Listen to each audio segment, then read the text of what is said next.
So tonight, the purpose is just to go through all the pieces that everyone's worked on. Yep. Angelica, you got all of them. I did my best. And so we'll look at those, and I think there are probably a few outstanding issues that we need to talk about. For instance, I know Jack had done some work on the telecommunications. It's hard to hear you guys. Issue, and we didn't talk through all of those things, so we can have some conversation about that, but much of it, I think, is taking a look at it to make sure that we captured everything. And Is that better, Jack? and make any, Not really. Is that better? Yeah. Okay, he couldn't hear. It was on the. can you hear connected now, this sir? Earth to Jack, come in. I can hear.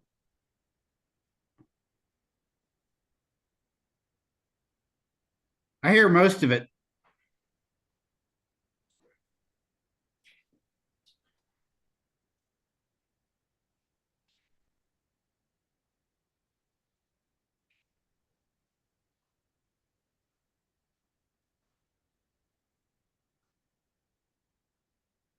Now I can't hear anything. I can't hear anything either. Jack and I can't hear anything.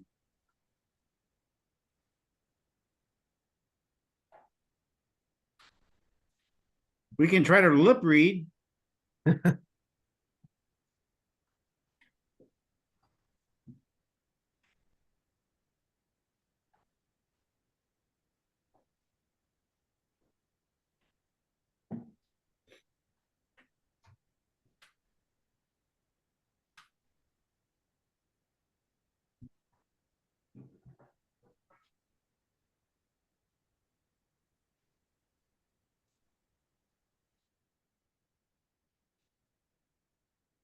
Is your middle initial B, Jack? Yeah.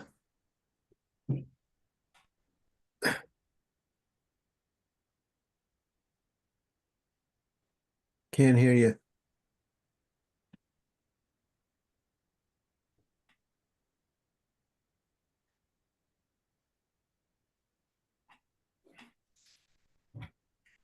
We'll try that. Yeah, now I can hear.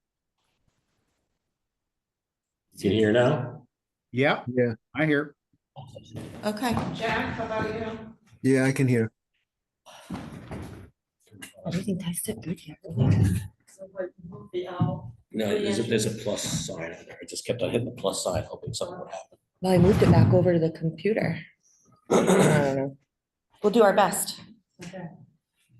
So, we'll go over language tonight. Angelica's going to put it all up on the screen. We'll take a look at it, make sure it's all there, make sure it's accurate, see if there's any changes that we want to make to the wording. And there are a couple of pieces that we need to talk about substantively a little bit that we've not discussed yet. But hopefully by the end of the meeting, we'll have a final draft, and we can talk about getting that noticed to go to public hearing. I did have a fairly lengthy conversation with the town attorney last week about a couple of things. And she would like to see the draft before the hearing, and I think we've got time to do that. Mhm. And if she doesn't get back to us before we need to get it posted, we'll post it anyway. We can navigate that. So Yeah. as soon as we have a draft, I'll send that off to her. And then we can look at the notice times, see 13 days. It was 13 and It's there's two of them. two separate postings, Mhm. 13 and 7, was it? I I think, so. yeah, or 10, I can't remember. So, probably, I'm not sure the best way to do this, we could go through the document page by page. And we'll probably need to talk about it topic by topic too, just to make sure we don't miss anything. but maybe the way to begin would be to, I see Screen you've got share. the whole ordinance, right? So there, yeah, I've got, but there's three, of course, because we've got the land use, the tower Yeah. and the noise. So do Yeah. you want to start with the land use? Yeah, let's do that. Let's start with land use and. um, 'Cause that's where the bulk of it is. Yeah. Doesn't. look like a lot. I mean, for all the effort we put into it, it doesn't look like a lot, but I think that, you know, some of the things that we talked about and spent a fair amount of time talking about. Didn't like the, you know, the footprint and the floor area thing. Ultimately, we I decided don't like not the to captions. include anything, including the changes in the ordinance, but I think it's still well worth doing. I think it was productive that we talked about it and understand the issue, even if it didn't result in a change, so.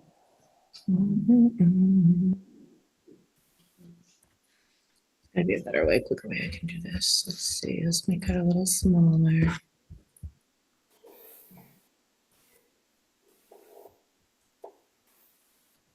I knew we had, I think, an article 1 or 2 or 3, right? Oh, here's What was my that? five something. Yep, I saw that.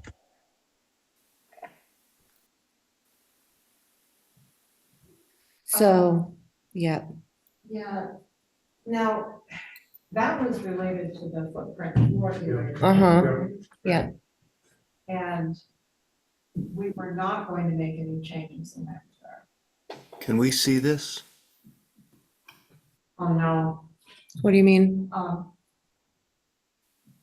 yeah, I thought you were gonna put on the screen the LUL. Can you see it on the screen? No, What do you see? Just the regular view? yeah, the listing of documents. Oh, okay. 1 second. John, do you see anything? This is not. I see the same, there's like 5, Yeah, it's you know, this right here. documents Yeah, listed. All right. Yeah. Let That's what we me, see. I'm still learning how to screen share, so I think I screen shared with you my folder rather than the actual document. Give me just a second and I'll try to fix that. Get out of there. Let's do this. Stop share.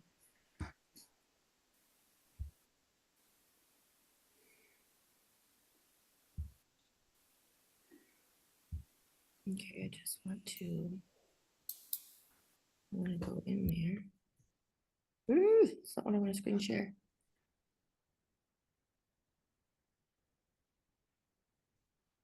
Um,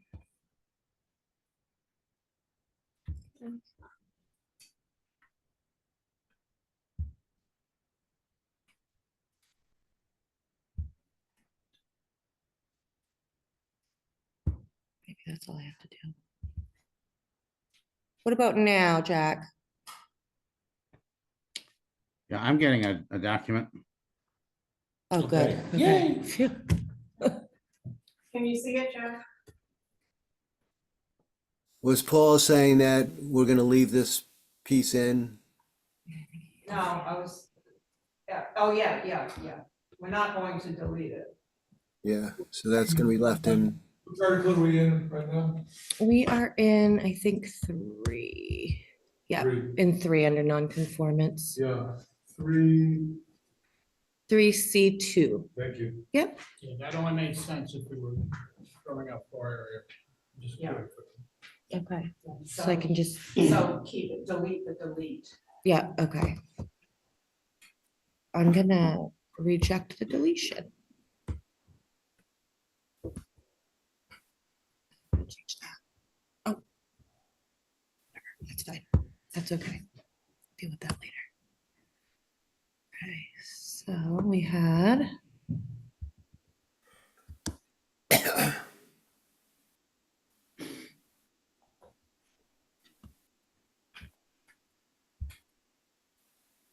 I just saw something. Oh, there it is. Okay. So, All right, so this, Yeah, yeah. change that back, because we're not going with footprint, we're gonna keep floor area. Okay.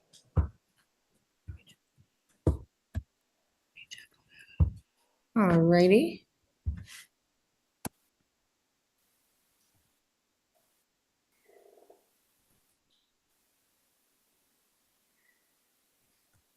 Okay, Okay, so this is the running with the land piece, and it looks a little bit different than what you all saw the first time around.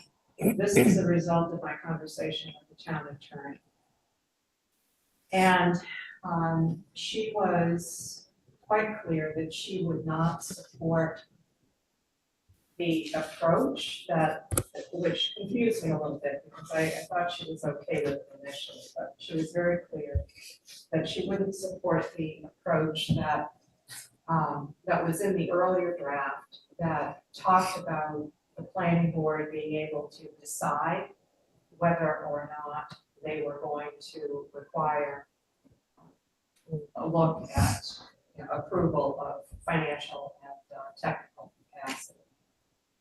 And the way it was worded previously, the concern that she expressed was that it left too much discretion to the planning board, and it was a question of equity for permit holders. And the other issue was that she was not comfortable going back and requiring financial and technical capacity evaluations for existing permits, because it was something that was new and different that those permit holders were not anticipating, did not expect. So she would support the language going forward, but she won't support leaving it open for the planning board to determine when, or the CEO, when there is a situation that we would like to do that in. So what she suggested is that we identify, to the extent we know, any situations where we expect we would want to be able to do that. And so we talked about the CID provision, and said, well, that seems to be one where it would be reasonable to put that in as a condition, that if the property was to be transferred at some point in the future, that we would want the ability to look at financial and technical. That was as far as I could move her. The other, Paula, yes, I'm sorry, the she is the attorney? yes. Okay.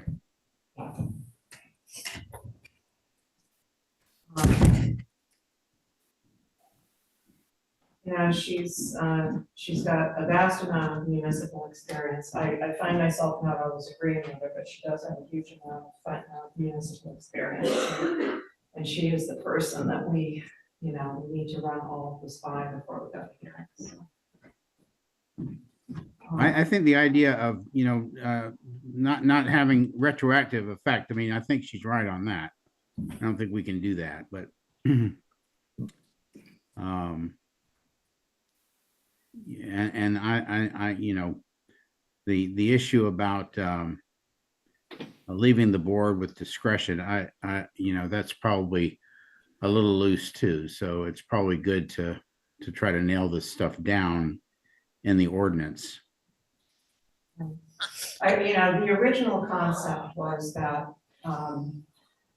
there may be some situations where it would be a good idea to be able to do that, and there are others, most situations, I think, clearly we wouldn't be interested in dipping back to look at financial and technical. But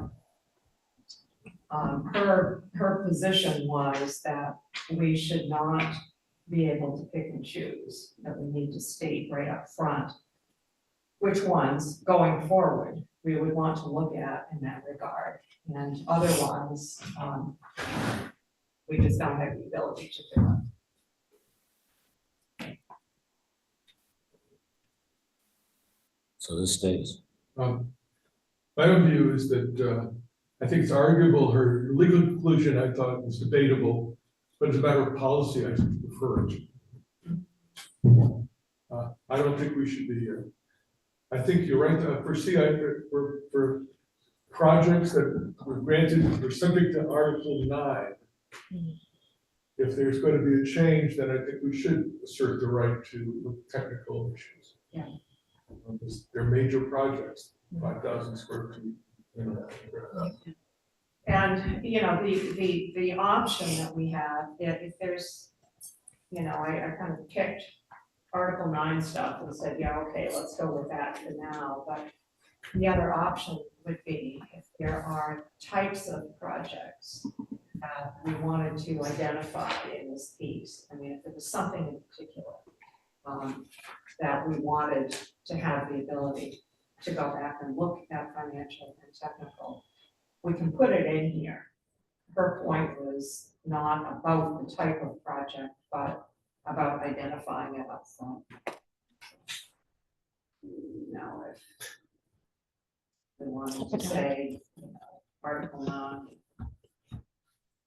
oil refineries, or whatever we wanted to put in there, but the only thing that immediately stood out to me was the CID stuff.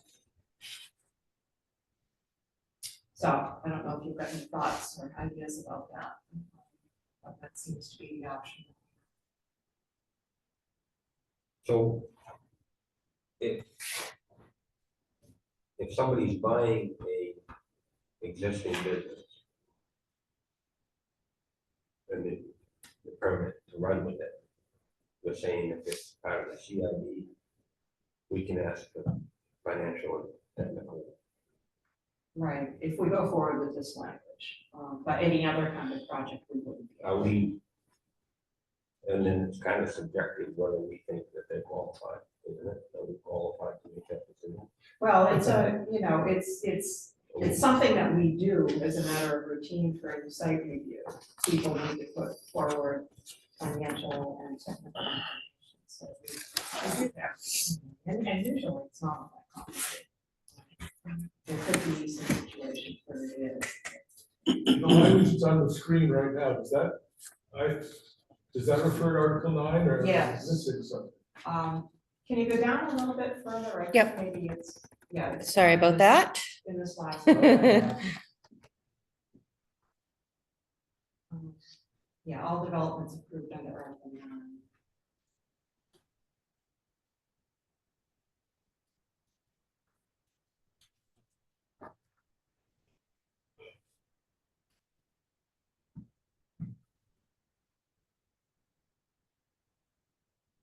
That last sentence, that final paragraph, I thought that was what the council was, the town attorney was objecting to.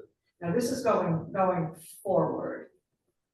If we wanted to, if we had a project that came in front of us and it was complicated and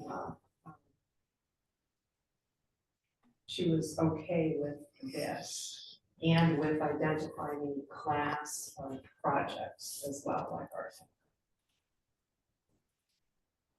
So that's saying we can require that for any. Right, we can't go back. Right, so come going forward, say that somebody wanted to buy out, I don't know, Lee's garage. That's an interesting thing. Yeah, That last line. Is that saying that we can require them to tell us if they're capable of running an automotive garage? no, Or- if a project comes to us for site review approval, we could attach a condition to it that says if this property is transferred, we can ask them more. But if it's already going through, and it's already operating, and it's already gone through the second year. Right, so we can't. So it's just changing the ownership, which doesn't require the second.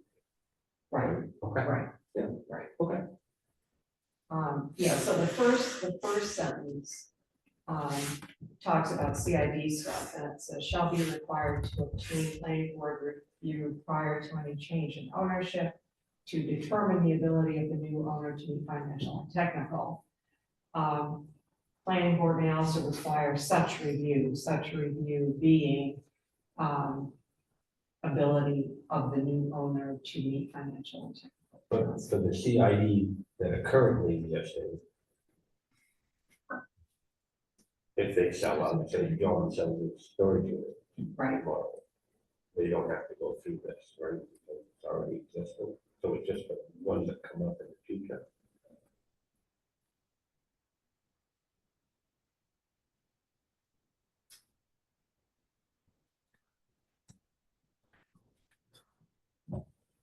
I think for any going forward, it's strictly going forward. Okay. It's not Nothing going is back, so currently John, if John sold his storage units, this wouldn't kick in. Oh, that, you know, the solar farm up there, in Elbert Hill. Right. So this doesn't kick in. Right. Okay. It has to be dealt with at the time of permitting. I'm sorry, I still don't understand that last sentence and how broad it is.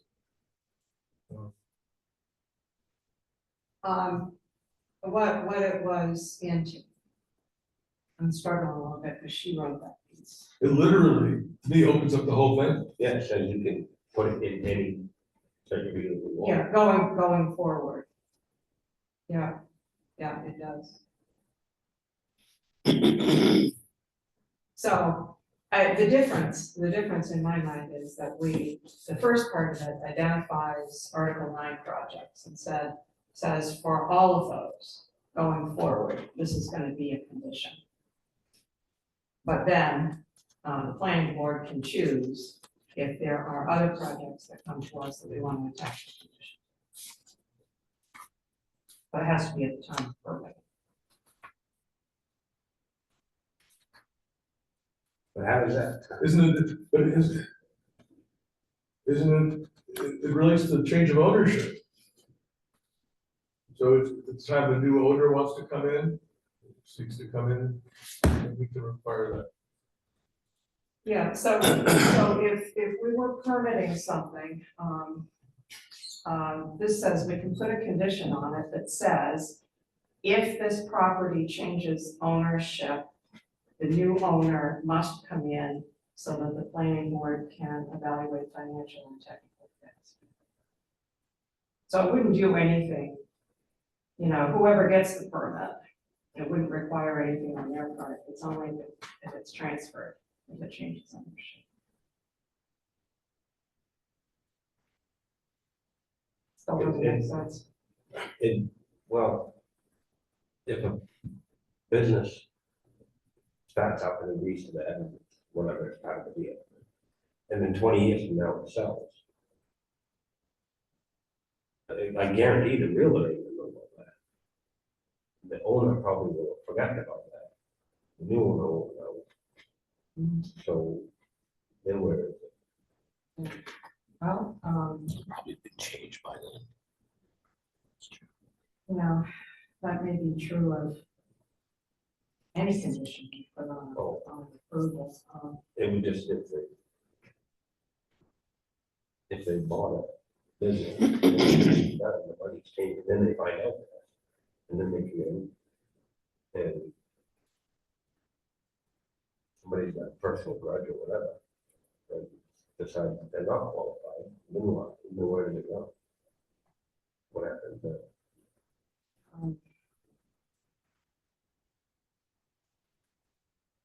So it appears that what's intended there is to say, as a condition of approval, the board may require that in the event of a change of ownership, the new owner will be subject to meet financial and technical capacity standards. Is that what we're talking about?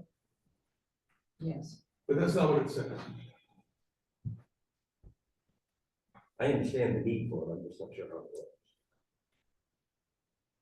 And I'm kind of struggling with your question because I think, you know, who's gonna track it and say, wait a minute, you know, this condition was on the approval. It, you know, the way it's supposed to work is that any approval of property, if it's transferred, the approval should be made available to the new owner. But if you buy a business that's already existing in town, you don't have to come before the board. The permit. No, not unless I you- go in the store tomorrow. I Right. can just run the corner store. Right. Right. Right. Yeah. So, if. Yeah. If somebody puts up another solar farm next week with this provision, and then they sell it 20 years from now. Those things will turn over every 5 years. Okay, Yeah, and those companies, you know, they, so I think, I know, how does it work? I think it's a good idea to make for Article 9 projects, subject to it right from the start. Say, this is what you're buying into, if you're going for an Article 9 project, and if there's, now, the applicant will know that if there's a change in ownership, the new owner has to meet certain technical and financial things, and therefore it would be known, and you write the ordinance. That last sentence I don't understand. take it out, Could we just take it out? just take it out. Yeah, I mean, we can get rid of it if, I think it was, So if you put that right in Article 9, then if you have something that needs Article 9, you have to come before the board when you're Right. buying this property. and those projects are prominent enough Right. that, Chip's gonna know, or whoever's sitting in Employer. Chip's seat Will read it. 30 years from now. Or your seat in 30 years from now, you'll be there. I'd say just cross it out. It seems like, yeah, Article 9 stuff is big enough, but Yeah, I don't think.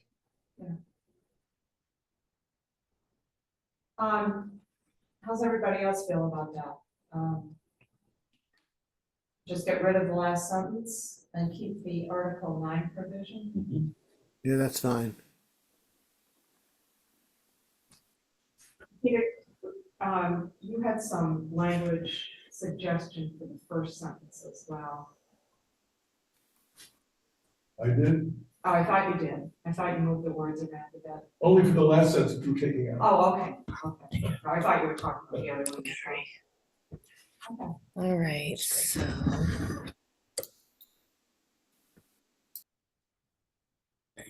Cause I have to keep all of these in here. All these changes. No, we don't. That's what I'm like, cause I was thinking Because initially, it's not existing language. yeah, It's proposed new language. right. And so, So even with the new language that wasn't existing, can I accept that now, or that has to wait, right? Cause don't we keep it in the editable or the working copy until, yeah, we may want Until to after change it, public right, hearing we and may stuff wanna like change it that. some more Okay. At some point, Okay. but proposed language, like this last sentence, you can just get rid of that. Because it's not something we're gonna share. It's still gonna be there. accept deletion? Okay. All right, so, Next. I probably could do this. I think if I go through this and this, oh my gosh.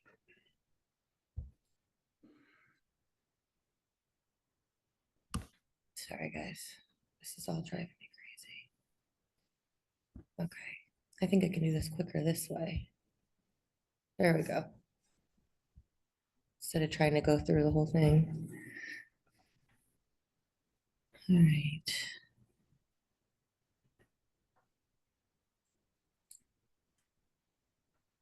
Okay, so we're on to, Is that big enough? Mobile homes? on to mobile and manufactured, so, let's see. I think we decided that we need to leave that second paragraph in. Yeah, the temporary, yeah, we did decide that, Okay. yeah.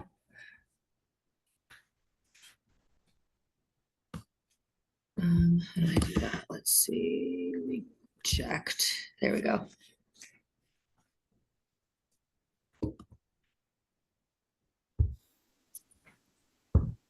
Okay. We also, didn't we change Article 7 with respect to mobile homes?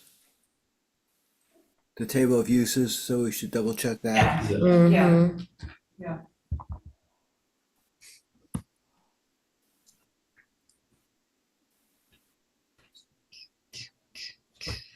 A little bit more back, no, further back, Oh, okay. the other way, Oopsie.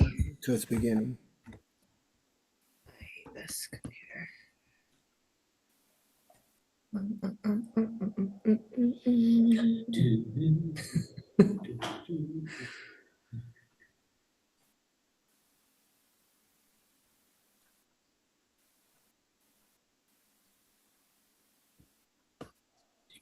Keep going.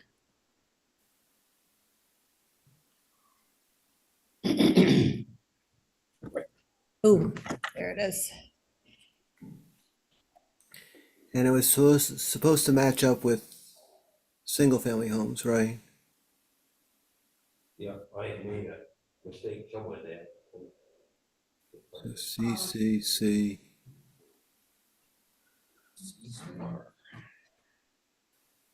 Is it for the Resource rural protection. resource protection? Yeah.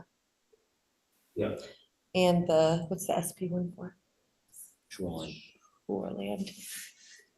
So, that's the, so this should just be No, P. when we did or- the LD 2003, this was put in purposefully, that the shoreland and resource protection would come to the board.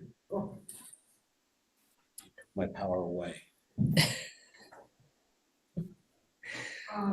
So do those need to No. match, No. or do they stay the same? they should. I'm I'm not sure about that. Notes. Footnotes. Oops, There was too far. something there about that. We had some conversation about it, let's see. So. Yeah, the way it is currently, single-family dwellings and resource protection. Yeah, is a P, Mhm. and so mobile homes would be a P as well. Okay.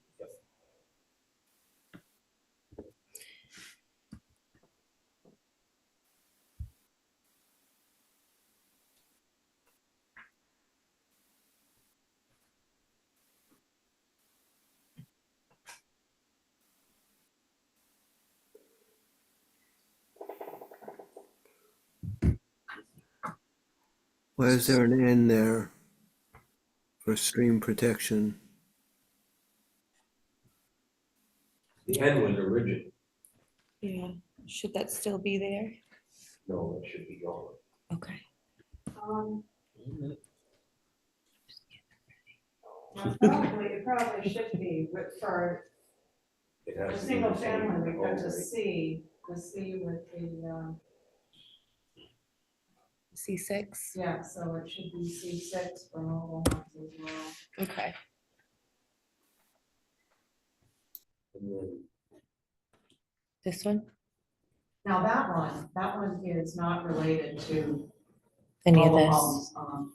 I did that. Okay. And I haven't explained Okay. what happened with that yet. I could do that. Well, we haven't finished with mobile Yeah. homes yet, so why don't we finish mobile homes and come back to that?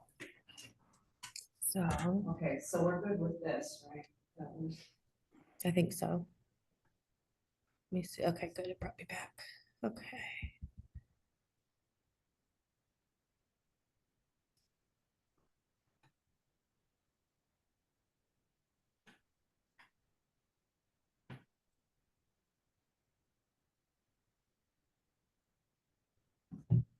So that's all correct. Temporary.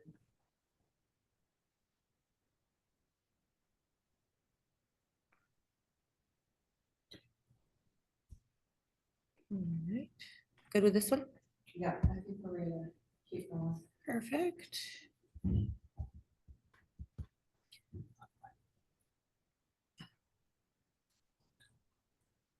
Oh, I was just going up a little bit so you could see the whole thing.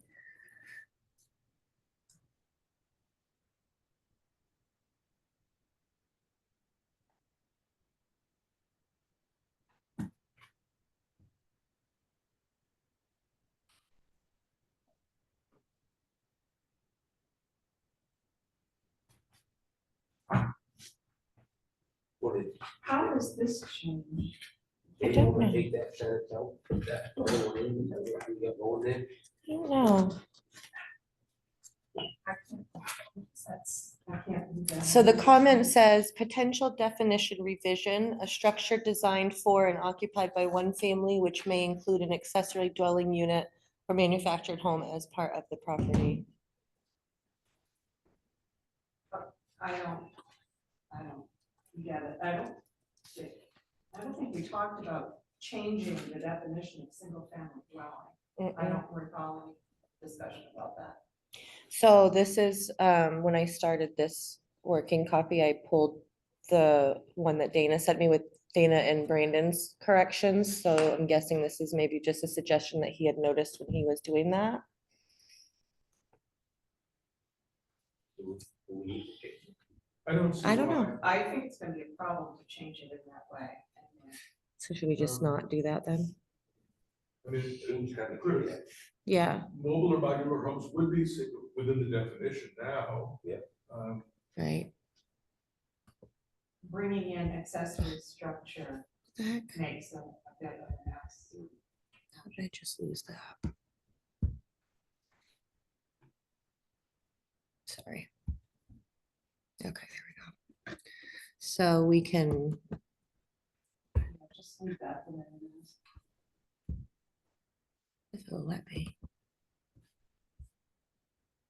Every time I try to click on it, it goes away.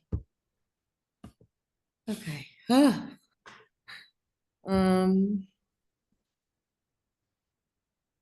Delete the comment. Just did it. Okay, so that's that.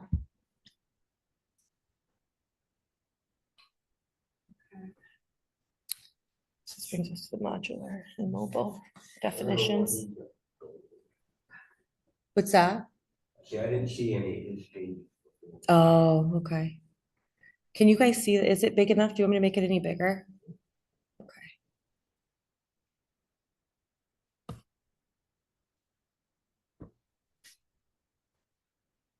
I'm having trouble with this comments.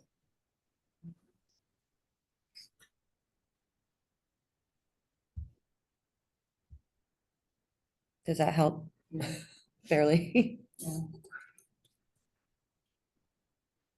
Think we agreed to leave out air conditioning. Yeah, Yes. it seems like he put a whole bunch more definitions of model manufacturing.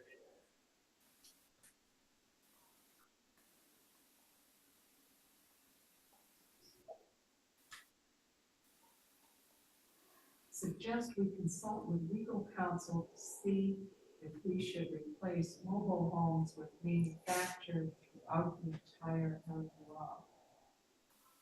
Why? I think, by the way, I think what he's done is basically just that's the state statutory definition, I believe. Though I haven't read it very recently.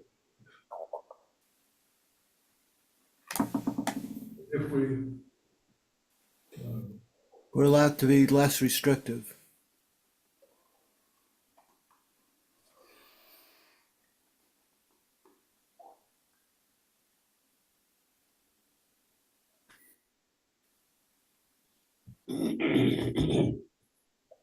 So all that, the definition of modular or manufactured home is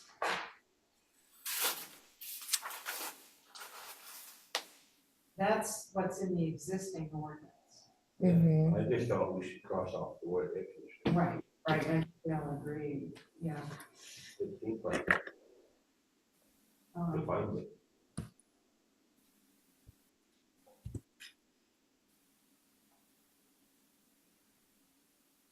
No, I'm not comfortable going back and making a whole bunch of additional changes at this point in the process. Mm-mm. I don't think we need them. Anybody else got comments about the comment? Can I delete the comment if we're not gonna use it? We need it. I don't either. Anybody else? You got thoughts on that? I mean, we've made it clear elsewhere that mobile homes and manufactured homes are dealt with in exactly the same way in the ordinance now, and that was the point. So I don't think it's necessary that we do anything to bring those definitions together. If you do that, there are lots of places in the ordinance that would have to be revised to accommodate. Yeah.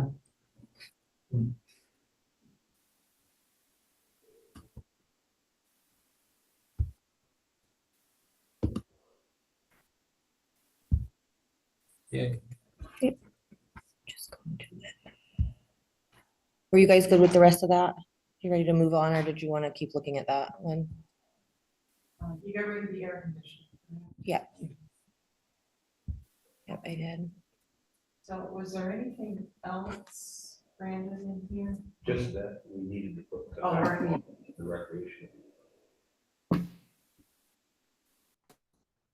I don't know if that's worded well.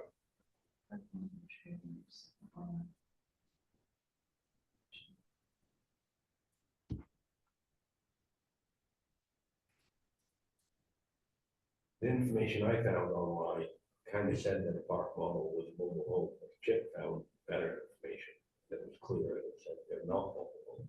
They're not. So, and it Yeah, It kind of wasn't in camper there. trailer, right? so it should be. Okay. Yeah. Okay. So perhaps it should say park model,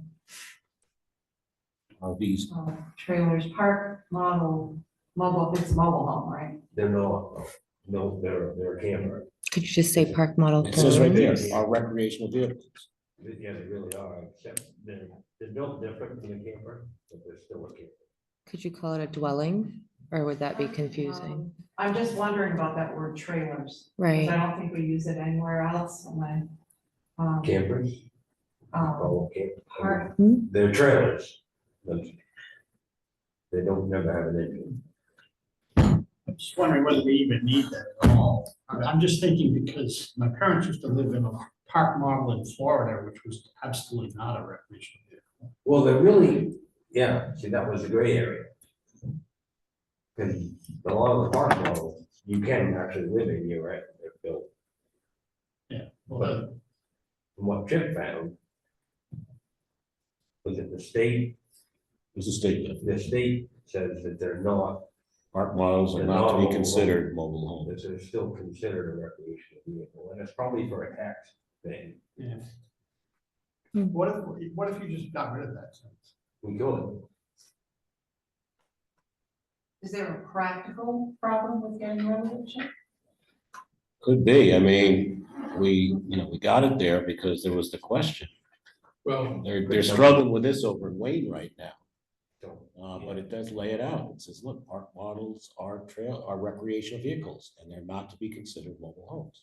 It lays it out right there. unless we're willing to let people put a park model in as a mobile Does everybody know, I think my problem is, I don't know the park model trailer itself, that's why I'm You struggling. with it. you could take the word trailers out. home. You could, They're known as park models. there's, I don't know if there, that is either. it's a big camper with better plumbing, better furnace, better insulation. It's like a tiny house. Yeah, basically, it's a tiny house. Only you can haul it when you pick up. But most of Is them. there a definition anywhere? So, Well, that's not a definition, it's a, Siri, what's the definition of a park model trailer? You had found it really. A park good. model trailer is a recreational vehicle that is designed to stay in one place for a while, usually at a camping resort, but it's still movable. Park model RVs, usually made 10 to 12 feet wide, are trailers built to resemble homes and can be used for recreational or camping purposes. This answer is from RV. All right, thank you. Enough. Stop. Siri. My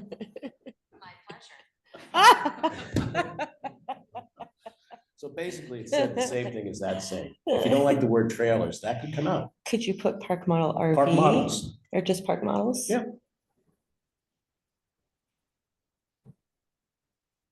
She called them RV. model recreational vehicles, right? Yeah. So is that what it is? Yeah. So we could say park model recreational vehicles are not Be considered mobile homes. mobile. Park model recreation vehicles are not, okay.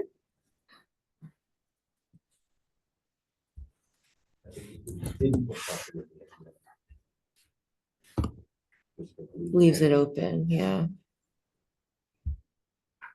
Can you just switch the words up a little bit instead of are not to be considered? um, Park model recreational vehicles. Wait till she says it.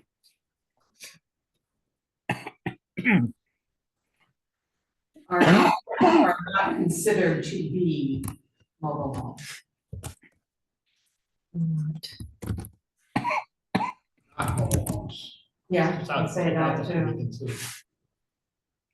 So Are not mobile homes. are not. Where's the delete on this thing? Here it is. Not mobile homes.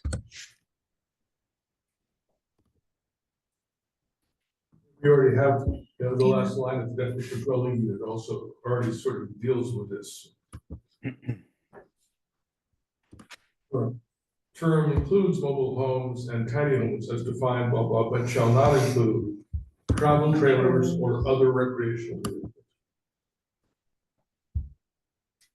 Oh, the term we're talking about that is dwelling unit. Yeah. It's not letting me do what I want And to do. that, the idea is, if you don't want people to be putting up these recreational vehicles on lots and call them dwelling units, they won't be. Get the arm back again. It's not letting me do it how I want to do it. Next. Next, let's see. Sure.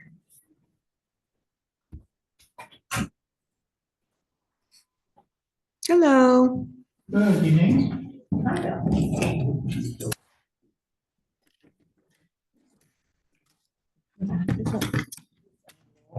Probably just the last meeting. Okay, sit down. You drive. I'm not very good at it. All right, so. I don't know why it's doing this to me.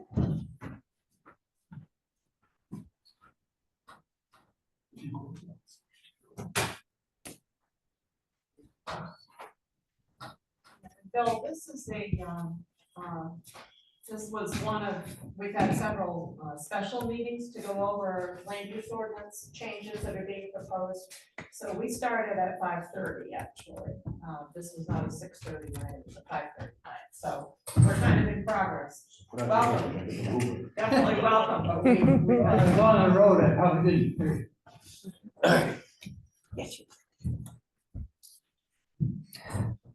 All right, so this is basically just going through the corrections one by one. So if we want to stay on a certain path, let me know. Yeah, okay. So was that everything for mobile and manufactured homes, or was there, that was that? Okay. Oh, okay, cool. Yeah.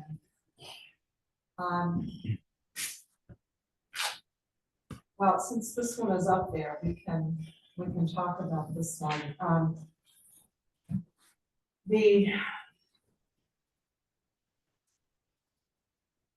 I proposed this change and I was reacting to the issue that came up with the Manitoba subdivision discussion the other night. And the mainland was talking about this section 7A and B situation. So there were two standards, two separate standards having to do with stormwater. A pertained to all new construction and development, and B specified that it pertained to projects requiring site review. So his argument at the time was that A didn't apply to the Benetton project, only B, because B was specific to site review. And so at the very least, it seemed like a situation we should probably talk about and clarify. And this was my proposal for how to do that. So A, he was making the argument the other night that applied to projects, only applied to projects that did not require site review. So anything that chip approved, for instance, would be governed by 7A. And then any planning board project that required site review fell under 7B. I don't think I agree with that. I look at A as being broad, and to me, it says all new construction and development shall be designed to minimize, et cetera. It talks about all construction and development, and as I read that, I come away with the impression that it's talking about, you know, anything that Chip might approve, but also planning board projects. It's, you know, it's a big, broad standard that basically says you're going to minimize stormwater runoff and maintain the systems. And then B is more specific to just site review projects, and it says that you'll design consistently with the best management practices for stormwater that DEP puts forward. So I guess, you know, my argument would be that both of those things apply under certain circumstances. I deleted B because it's almost exactly the same as what's already in the site review section. So site review in Article 6 has a stormwater standard, a stormwater provision, and it essentially says that you'll comply with the best management practices. So it says the same thing essentially. So I got rid of it here because it's already in the site review section. And in A, I added that little piece that says, in addition to complying with this broad standard about minimizing stormwater runoff, site review projects also need to comply with the site review stormwater standard. Just to remind, one of his arguments was that the DEP said that they didn't have to follow it. And I think Follow what? Follow. the Article 6, Section 3G15, okay? They said that the DEP did not need that. So seeing as the DEP didn't need that, we shouldn't be able to say they need that. Well, the DEP's thing is different than ours. I mean, you know. Right, but somehow we gotta make it clear that this is the town ordinance, that it's to be followed no matter what the DEP finds out. I think that's I don't even understand how somebody couldn't understand that. That's what he was selling. Don, what was your take on all that? I mean. Well, yeah, that was his take, but, you know, I thought, you know, we could just say, no, that's not the way the Yeah. the planning board operates on this, and we do apply it. I was curious, you didn't have to bring it up with the. I did not. Paula, Jack, were you going to include Peter's suggested language in the first part?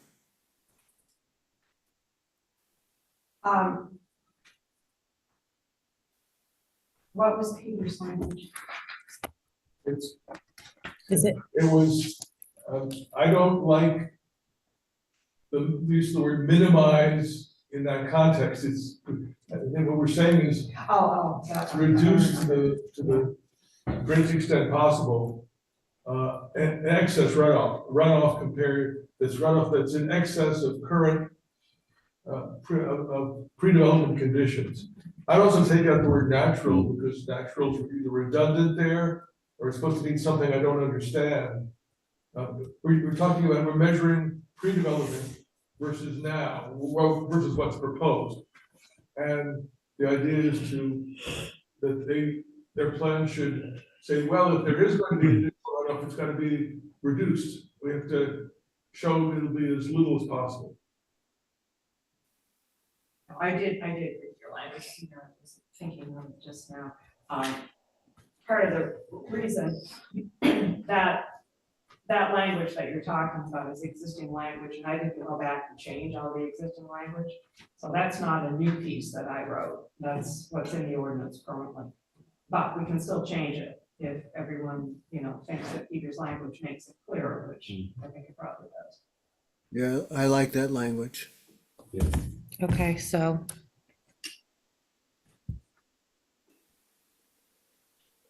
So we're getting rid of the minimize? Yeah, it's grammatical, you don't minimize an excess, you reduce an excess.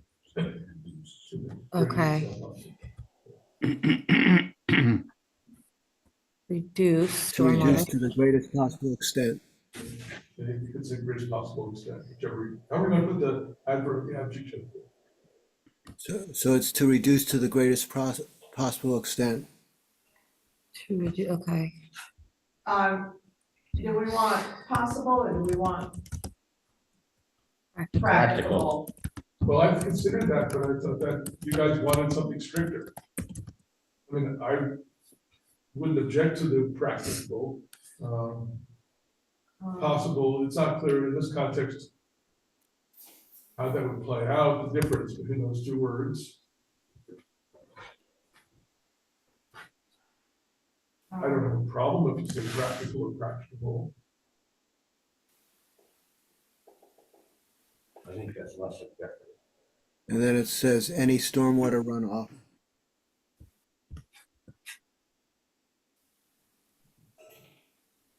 Can you read your language again, please? Yeah. Yeah, all new construction and development shall be designed to reduce to the greatest possible extent any stormwater runoff from the site which exceeds pre-development conditions. So we could say to reduce to the Oh, greatest there's one. extent practicable. That would be the option. That's probably. When you use the word practical, Practical. someone say, well, that's too expensive. So we're not going to do that. Well, it depends. I mean, the reason we use that terminology instead of possible is that it makes it less expensive and less onerous theoretically. So if you say to the greatest extent practicable. I had different language right there too. So any stormwater runoff, Well, go back to practical and make that practicable. instead of practicable. Did you just make that? It is. And then after stormwater runoff, I think he had different language there. It must be Stormwater runoff. state language, because I've seen it all the time. Yeah, I like that word. I used it a lot. It was all policy. Um, Okay, so So after Any that, Peter, what? any I took stormwater, out the word natural, that's all. so any stormwater runoff from the site in excess of the pre-development conditions, that's okay?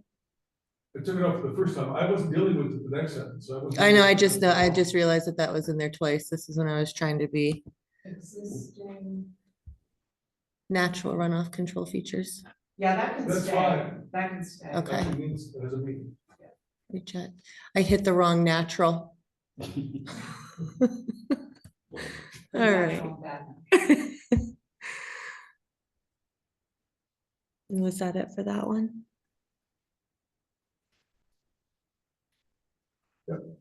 Beautiful.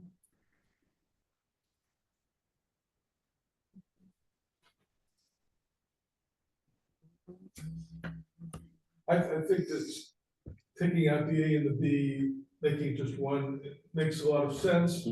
Yep. Because it does remove that whole controversy. Yes, I think future developers could argue under the current language, the one we're repealing, that the reference in B was more specific controls over the general. And I think it's what he was sort of arguing, we didn't use legal lawyer type stuff language. And you don't want that. You want them to show, when subject to site review, the compliance with that stormwater plan, the design manual, and you also want them, in all cases, to reduce to the degree that practicable the runoff, the excess runoff. Mhm.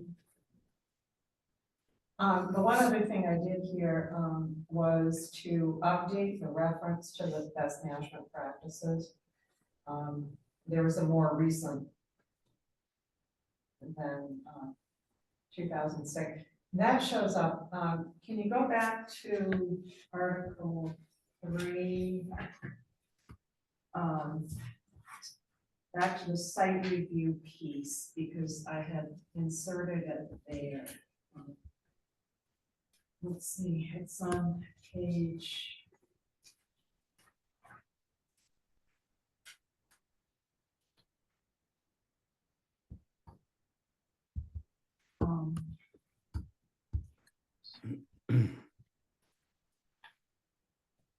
It's on 15. All right. So the site review is section 3, I believe. Okay, yeah, so it's gonna be different on here. Section 3. No, it's Article 6, section 3. 15. Article 6. 3. 3G 15. Where am I? Let's see. Too far.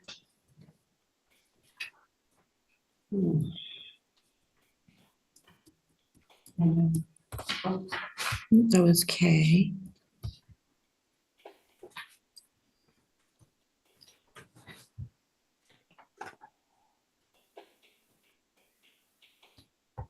Well, that's 2. No.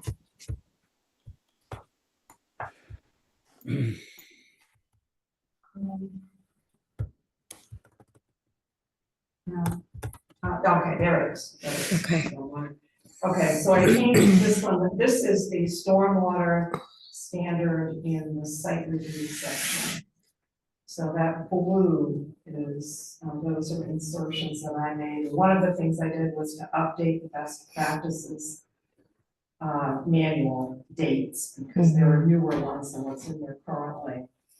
And then I inserted those words. You might have some comments on those.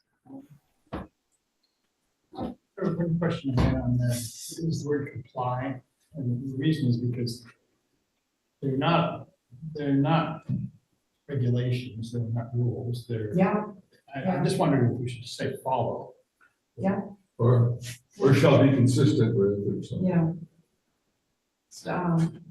So there's, let's see.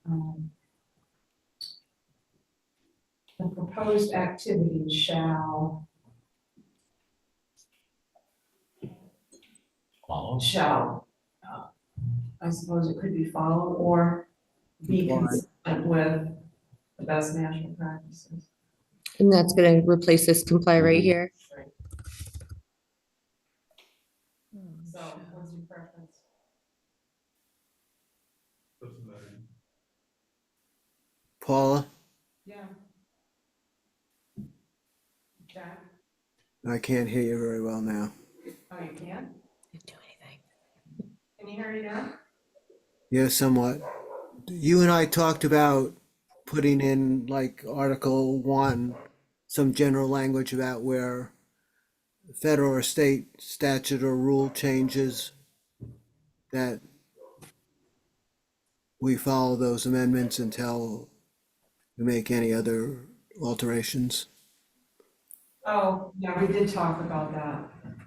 I didn't find a home for that, and I didn't write the language, but we did talk about it. Article 1, Section 6, it could be there.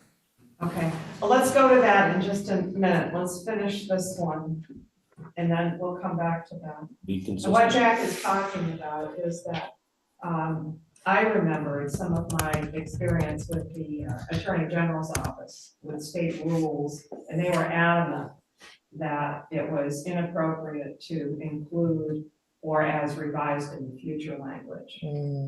And they just wouldn't have it. And so I did talk with the town attorney about that. She, interestingly, is okay with it.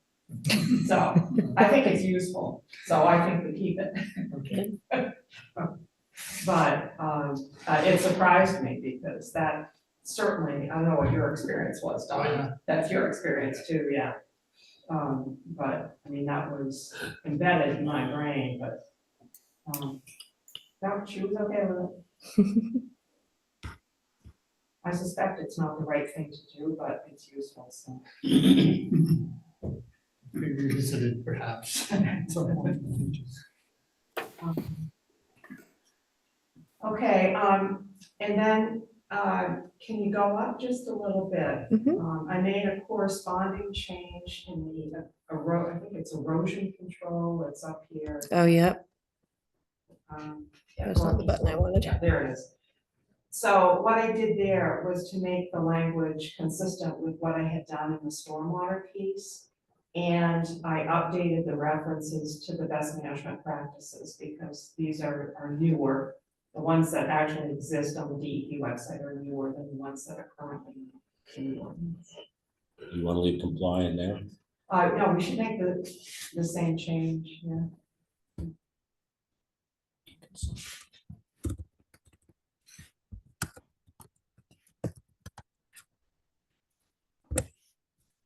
Okay.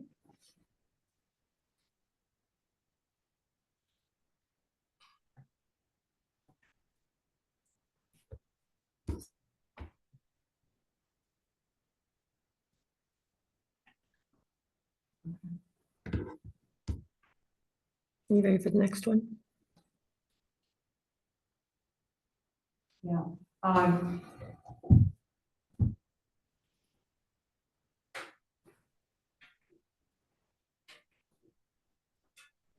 Why don't we go back while it's kind of on the radar to the piece that Jack was talking about? Article 1, Jack.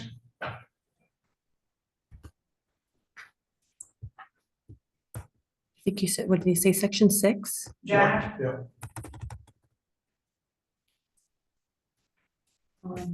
Jack? He's not coming through. I don't know why he can't hear us. Has he muted himself? Sorry. Oh, there he is, okay. Okay. Article 1, Maybe Section 6, or we could make a new section. Yeah, I think can I do 6A and 6B. yeah, just maybe do a 6A because it's different than this. Did you write language for it?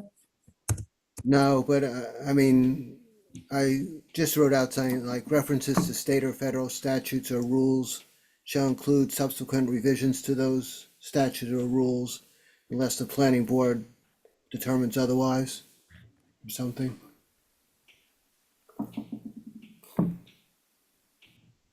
How and why would you determine otherwise?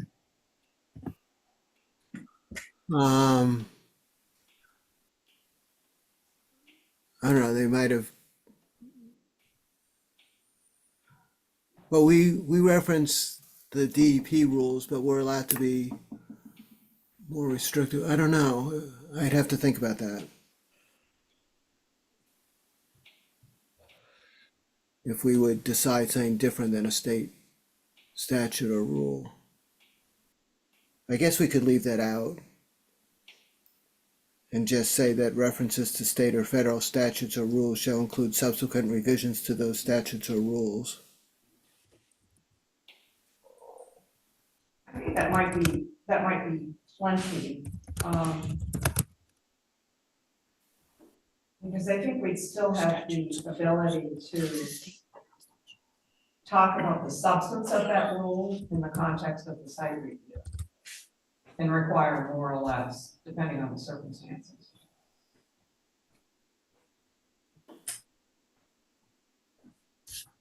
Okay, so references to state should be capital S.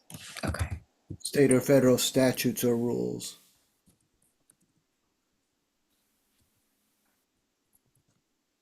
Shall include subsequent revisions to those statutes or rules. Revisions? Revision Whoops. To those rules. to those statutes. Statutes or rules. Okay.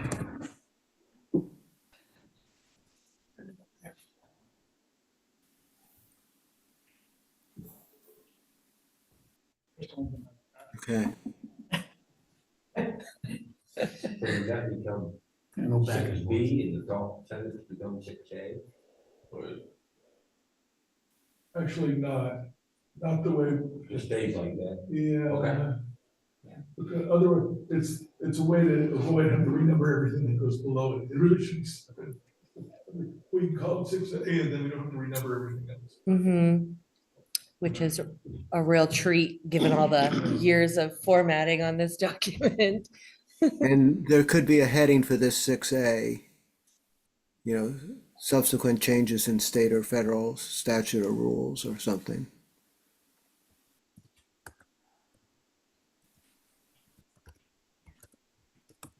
Statute or rules. And statutes or rules, okay. Is that right?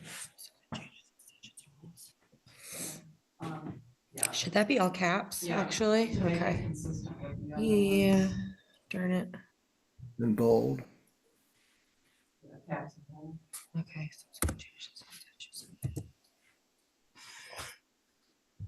Subsequent.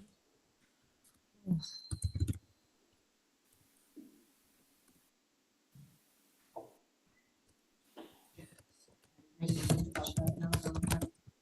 We'll draw a person's attention to the issue.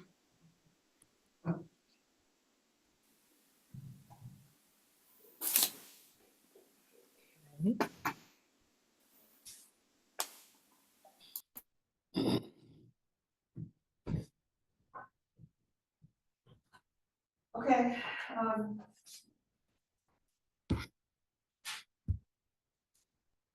so.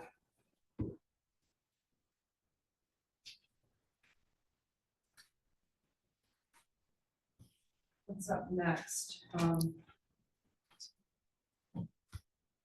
Oh, you know, the piece that we didn't talk about yet is, can you go back to the table of uses? Mhm. And that change that I mentioned that's in there.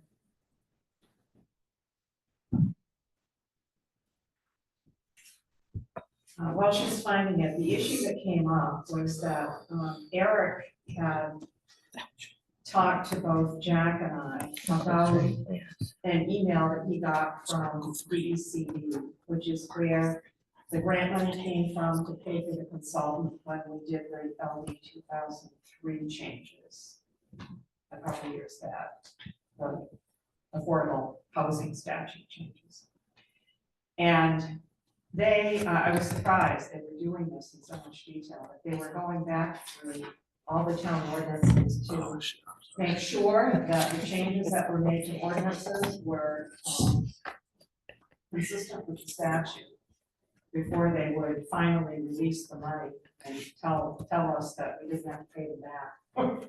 And they found, they had several questions, but we answered all the questions except for one. And the one question had to do with some, oh, you're actually, oh, okay, go ahead, back to me. All right, so Um, is it the first table or, Yeah, okay. So, yeah, it's right there, it's multifamily dwelling. oh, okay. And what I did here was change the P to an N. So this change means that this is shoreland residential. And this change means that multifamily dwellings would no longer be allowed in the shoreland residential zone. And the reason that I proposed that was that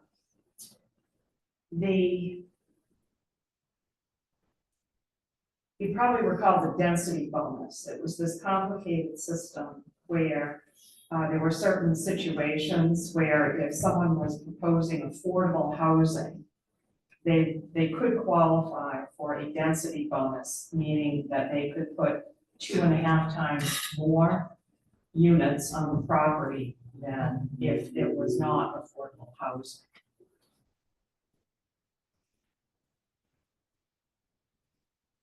Go to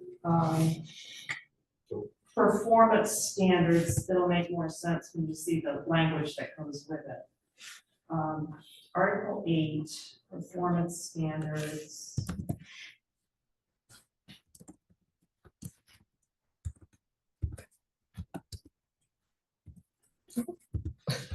I was already on it, wasn't I?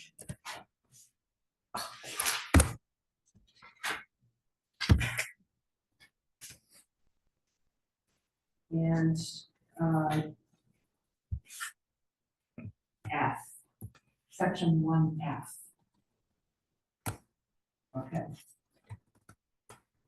So what they were saying was that this language, the new language, it says the development being served by, that should be a public, not the public, a public Okay. special district or other comparable sources. So that language about the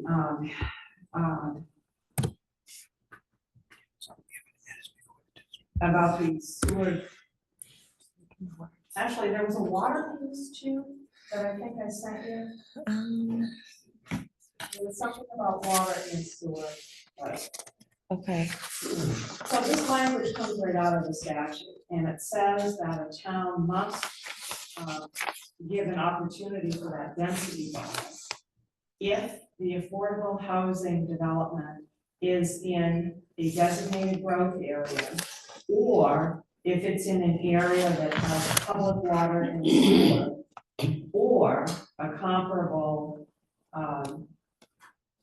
system. And we have not included that because Readfield does not have that opportunity for public water and sewer. But she made the argument that theoretically somebody could propose a comparable sewer system and that we have to allow for that facility in this language. So I stuck this in there to satisfy that. But I started thinking, if we're going to do that, in looking at opportunities for affordable housing, multi-unit housing in a shoreland residential district with a density bonus, that concerns me. How's that ever gonna happen? But there's no way to do affordable housing in Shoreland, There's probably no way to do affordable housing anywhere, not Readfield, but yeah. you never could in Shoreland. But Well, probably. But anyway, that's what this was attempting to address. Maybe right, I mean, we could put we could just put this language in and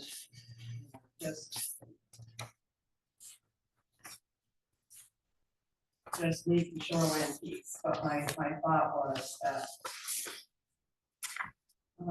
allowing the possibility of a multi-unit housing project with a density bonus in shoreline residential is problematic to me. Theoretically. I'm sure you're right. I'm sure you're right, Brandon. It's not likely to happen. Contrary to being affordable. But I see both ways there. So did you find my language that I sent to you? I don't see, I have Must be- Article 8, performance requirements and standards, but it goes right to N, single-family dwellings. Well, do you think it was in a different attachment by chance? Maybe I missed an attachment. Well, Certain, I like, can look at certain it, parts but of it, I think, yeah. I think it was supposed to reference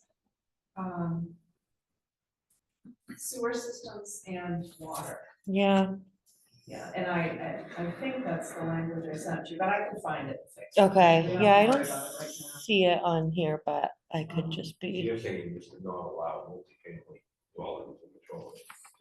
Which we're allowed to do because shoreland is out of the picture with LD 2003. That was the one thing that they gave back. So that somebody could put up a 4-unit. Right. You can say no. nice condo. So, so I think this piece, the words, we have to have those for them to find us consistent with the statutory language. But we have the option of removing the shoreline residential multi-unit housing piece or not.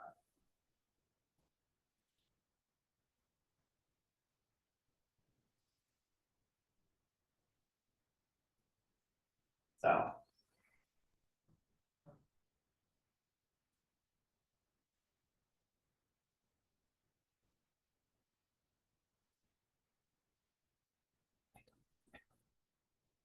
Would you like to leave it or take it out?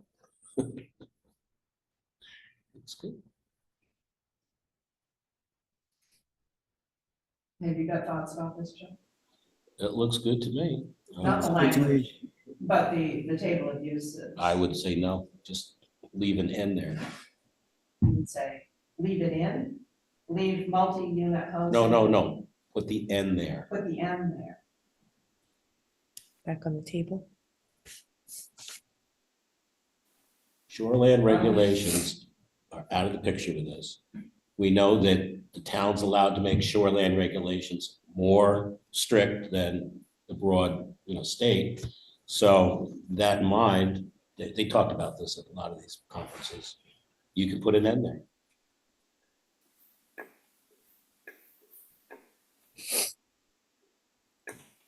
So the duplex fall into that? or No, The duplex is just two. right, yeah, the So- multi-unit is more than Before.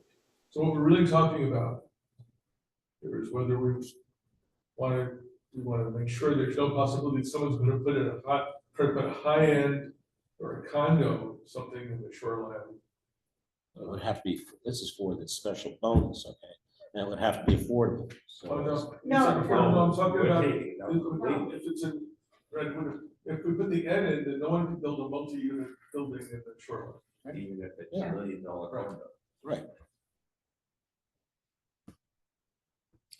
And it, and when I was thinking about it, part of the rationale for it was that I was thinking about this density bonus. theory. And, that theoretically, somebody could qualify for a density bonus in the shoreline residential district. But the houses have to be in a certain price. Right, they would have to demonstrate that it was affordable housing to qualify for the density bonus, and you're right, it's not gonna happen. That's part of the reason that I was suggesting the N, so, we can leave the N or not leave the N. Do we want to allow the possibility of multi-unit dwellings in the shoreline residential district? Because that's the question. Jeff says no. Others? What are your thoughts?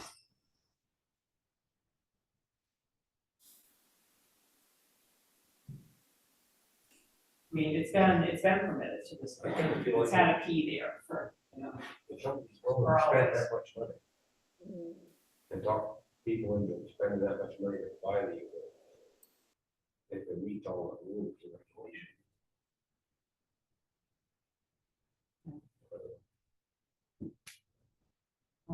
You know, I could argue for, I guess the other, you know, the other general argument against not allowing it is, you know, just in terms of added pressure on the rate.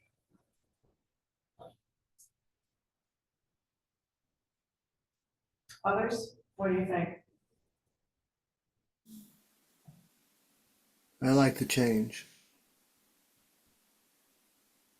You what? I like the change. Okay, you're an N guy. My gut is to change it to an. Peter? I don't really have strong feelings either way.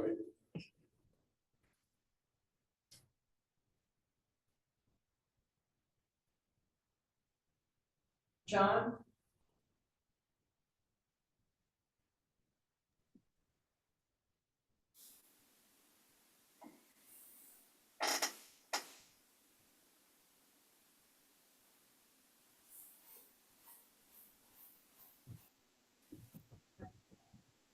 Um,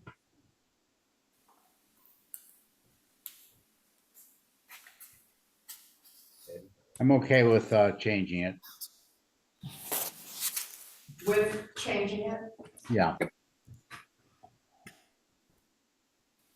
All right, looks like the N's have it.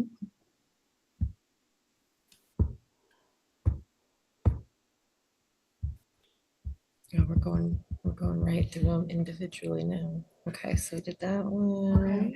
Um, We did mobile I'll homes. check that language. Okay. And I can resend all this out tomorrow too, if you guys want it.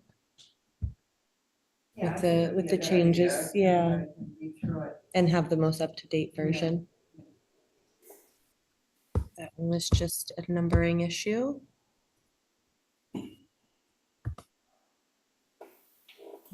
I hate this computer. Sorry, guys. Come on. Okay, so this was this, We talked about that already. yeah, we already did that one.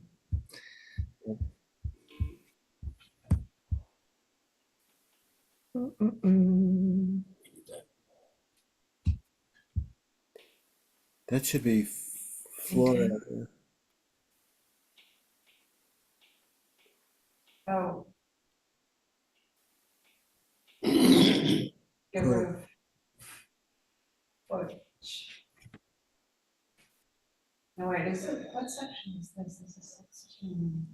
Article 8, Section 16, So that, single-family dwellings and the resource protection.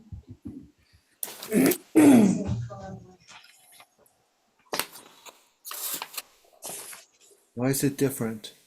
yeah, I don't know.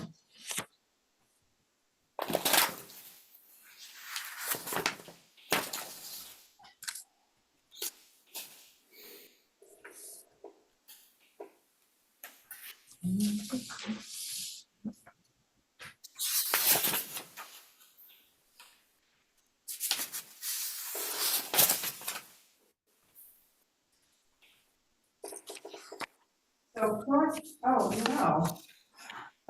The existing language says that. It says the total ground floor area, parentheses, footprint, shall be limited to a maximum of 1,500 square feet. I think we should take out footprint. And leave in ground floor area. The two things aren't the same. Yeah, but I think the way the state looks at it, the way we have it is correct. That is true. Because the cantilever is considered footprint. Yeah. Oh, okay, and it's not ground floor area, the cantilever is footprint.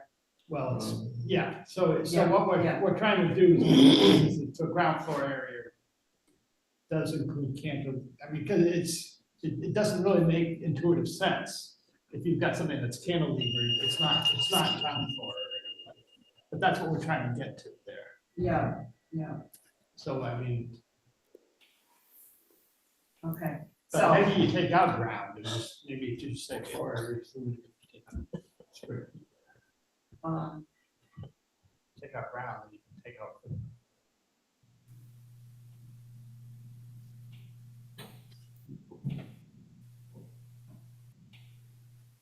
Are we This- taking out the ground? only place where it says ground floor, and we talk about floor area, but no place else is it ground floor. Which is a lot more like footprint, but. So this is odd language, but we haven't looked at this in recent history because we never use it. I mean, it's a single family dwelling and resource protection, and we just have never done that. Should we take out ground and footprint?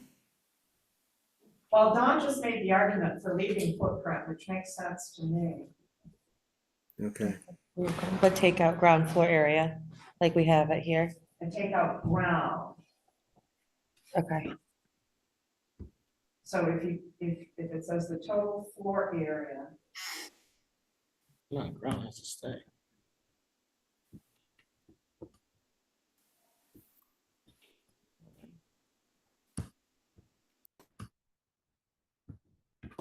no, it's still not clear, is it? Total floor area footprint. Or we could say the total floor area. And including cantilever or, But I don't think that's what we're saying.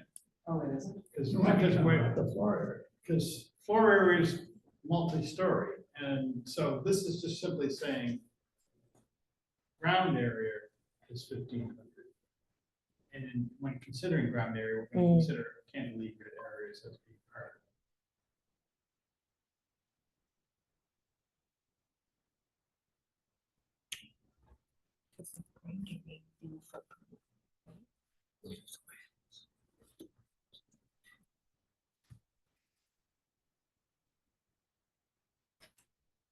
When you say ground floor area, that to me says you don't include the second story.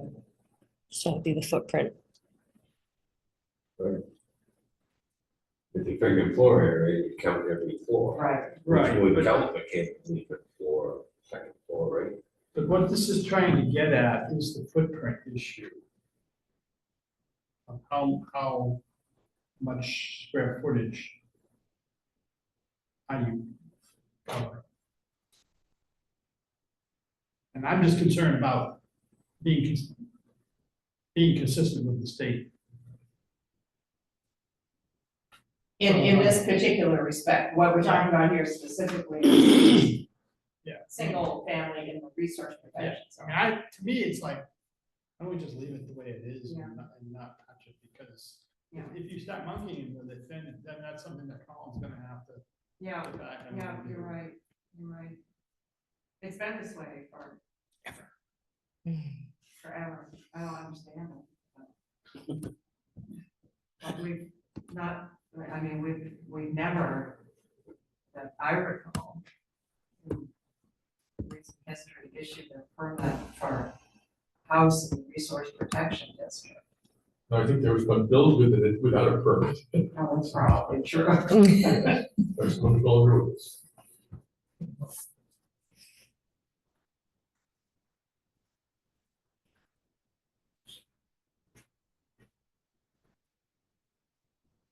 Okay. Yeah, you're right. Now to just leave it alone. Okay, So the only reason it showed up was because it kind of got swept into that whole floor area for creation. Right. Yeah. makes sense. So have we moved past section 6? This that privacy watershed language that Maybe. I didn't see, I sent to you. Did I get it in there? Let me see, Street section read 5. 6 under flood damage prevention. Article 6. Oh, it's Article 6. Oh, It's way Article back. 6, I'm sorry. Okay, let me see.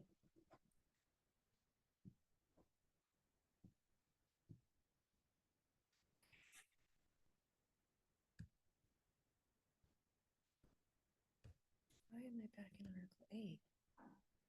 Sorry.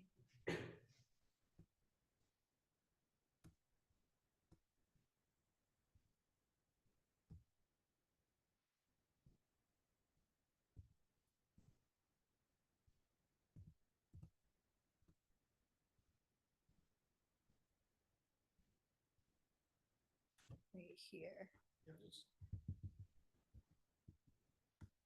feel like I should be going page by page. I'm trying to go by the corrections, but it's skipping some, I guess, so, yeah.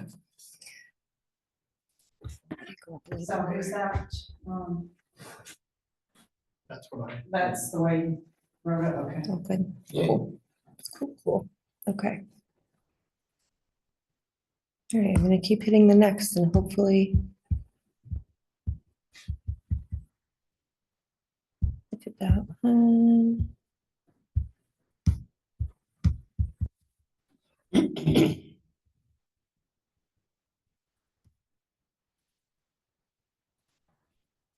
I don't know if we did that or not yet. Did we do that one? Article 9. We were Here's just at language. 8. Here we go. I think this is the one that we were at.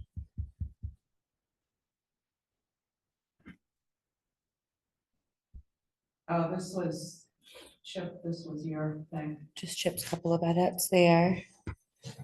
Um,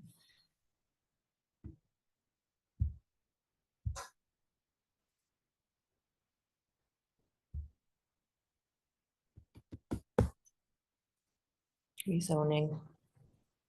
Okay, so this is Article 9. Mm-hmm. Yeah. I'm responsible. I was looking because I didn't get it, the final language said, Angelica until Monday, so that's the first time I'm seeing it on the screen. Yeah, There's some Um, typos. that doesn't surprise me. So are we at Article 9, Section 4C? That'll work.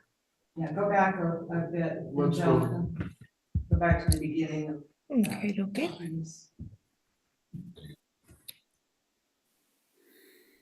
Okay, under application procedure. All the way up to the, right here, under C. That doesn't look right. Let me see. Am I at 4C? 4C9, is it? Oh, maybe that's why. Okay. Yeah, that's what I have in the email. That's right, right here. So it was that one. And there's another one underneath it. So, yeah, and then, so you're right, so 4C9, tries to do, let me see. Yeah, there's a typo she voted on, you see that one? Yeah, and then there's a duplicate somewhere. Right here. Meetings. Could you uncapitalize annual? As soon as I find it, Yeah, that's the right one. here.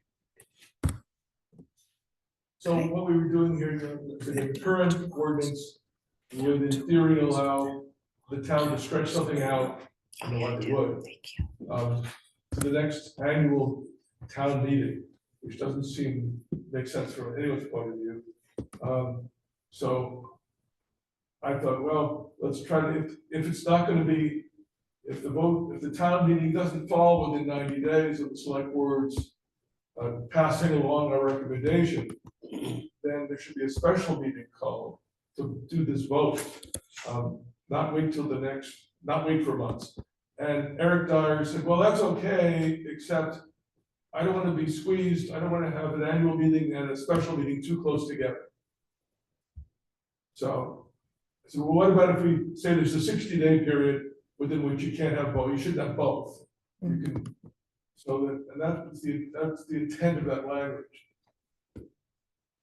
I know it sounds very convoluted, but if the annual town meeting is scheduled to take place within the 90-day, normal 90-day period, the town vote may occur as part of a special meeting.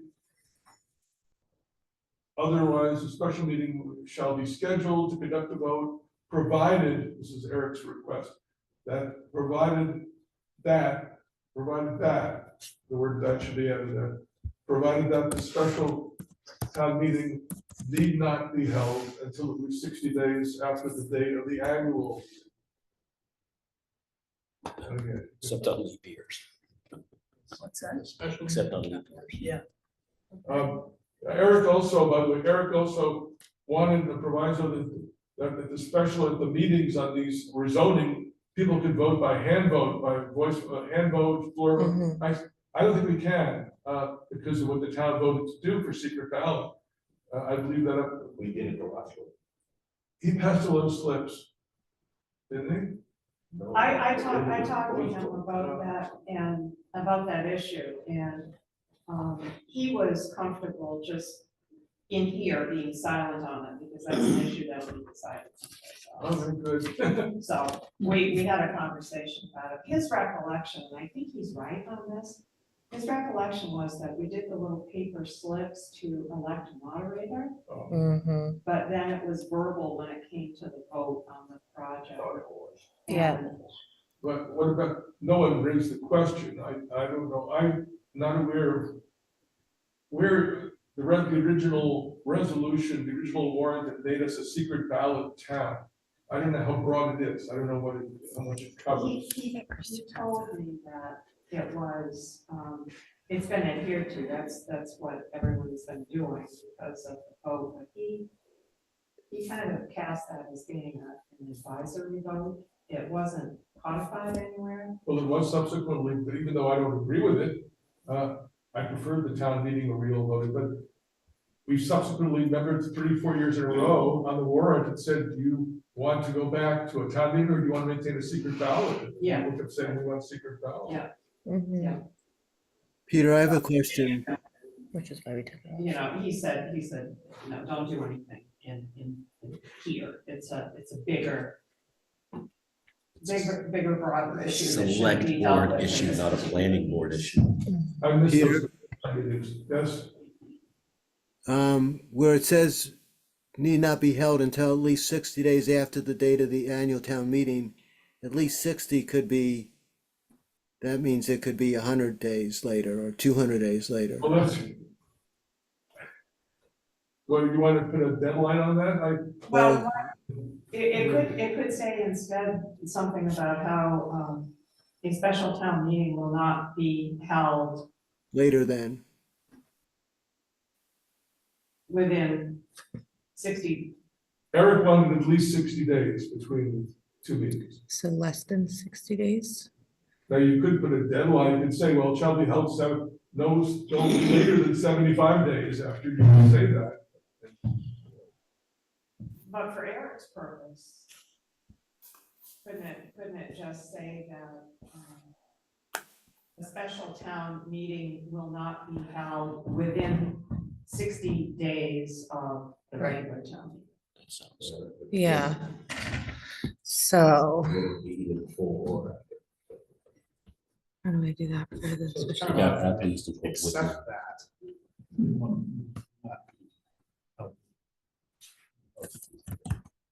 Yeah. Because you've already got the 90-day thing up there.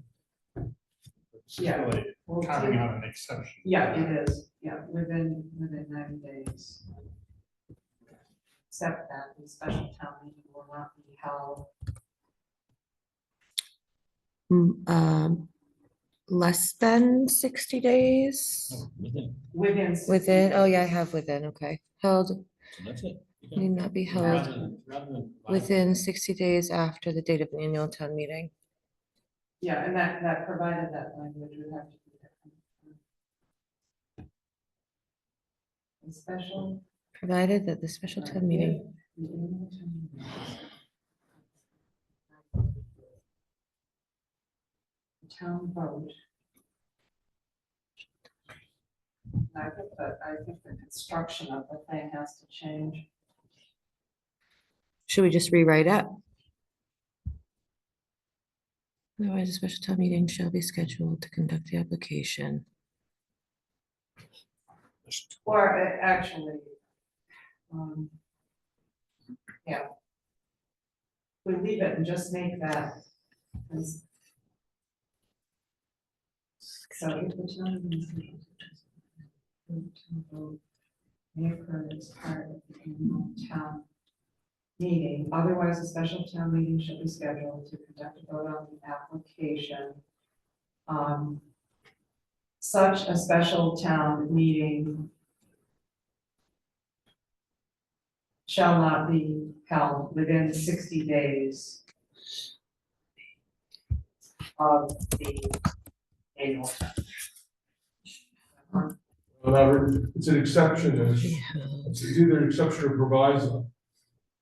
It does, it then extends the 90-day period, so they make that clear.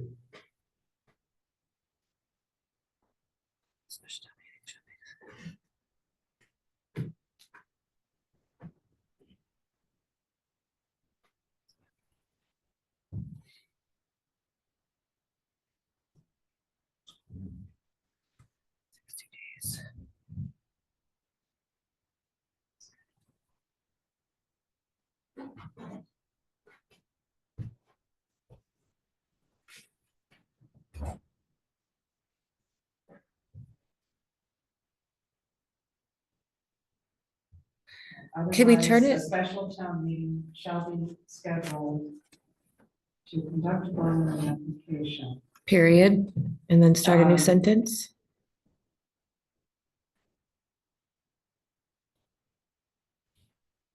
So this is where you could just say, accept that.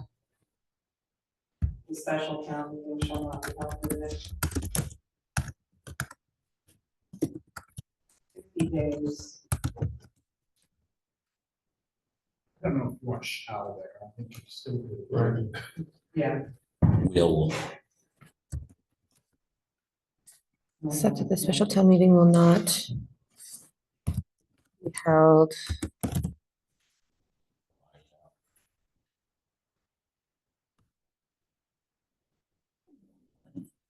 held. Not be- I mean, I like the need not be, because you don't want this, I mean, if there happen to be some extenuating circumstances, we wouldn't want this language. Yeah, well, the choice, they give the town flexibility, but not put it in a straitjacket. Exactly. So that's why I thought the need not be looks better. Okay, Right so here. Except that the special town meeting need not be held within 60 days after the date of the annual town meeting.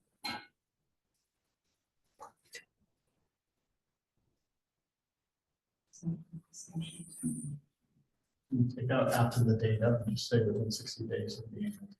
I think that would make more sense, because does it matter if it's before or after?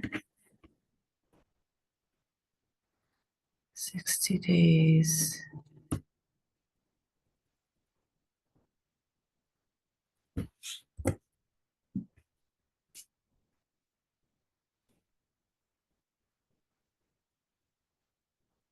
So what do you think?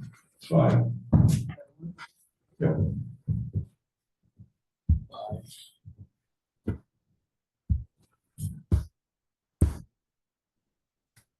The next provision, is the one about, yes, it codifies away what we've been doing with Article 9. projects. But it's not clear current, I would contend that right now, the way our ordinance doesn't really pin down the sequence of events. So the true. intent is there in number 13, is to make it clear that first the town votes, well, this will actually, first, of course, we recommend. And if we recommend a rezoning and the town votes to approve a rezoning, then the project goes to the full site review. And I don't know if the citation is adequate to the Article 6, Section 3, but that's, tell me. And then the next sentence deals with the solar projects. That if the proposed project is subject to the solar ordinance, the applicant will then need to demonstrate compliance with the terms of that solar ordinance.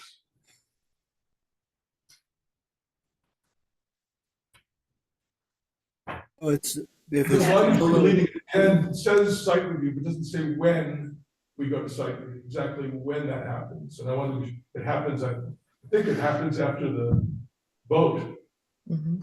for the rezoning. so if it's a solar project, they don't have to do the site review under Article 6, they just do the site review under the solar ordinance. But it doesn't say that clearly. Makes it sound like they have to do both Well, articles. the current thing doesn't say that either, so Yeah, because there was no solar ordinance. so we could put in language saying, Will additionally. well, we could put in, after the word project in the second line, you could put in parentheses, except for projects subject to the Readfield solar ordinance. To make it clear if that's what indeed is clear. That wasn't clear to me. Because I came in I didn't come in at the start of all the solar stuff into this board. So if that's what you mean, that the solar projects are, that solar projects are only subject to the solar ordinance, not to site review under Article 6. If that's what you mean, then you can put that little phrase in, Where? exempting them, except where. yeah, second line on the sorry. word project. I mean, it's one way to do it. Right here? No, second line, project. Okay, infrastructure After project the word project. And then after. in parentheses, except for projects subject to the town of Readfield solar ordinance.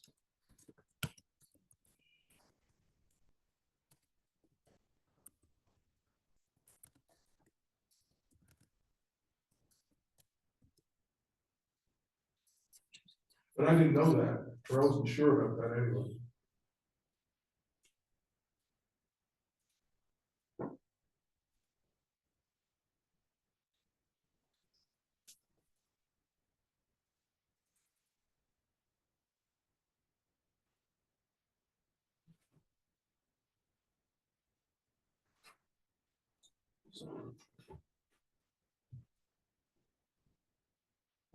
And that, that is that existing language wasn't very clear.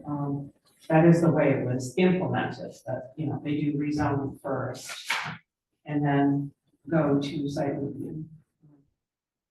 I was thinking that it said it somewhere else in here, but I don't know. But this is definitely a lot clearer.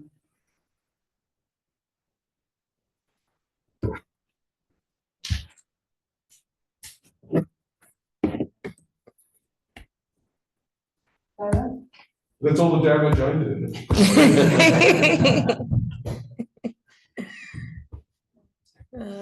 Footprint definition? Was that new? No, yeah, that should be taken out, I think. Removed.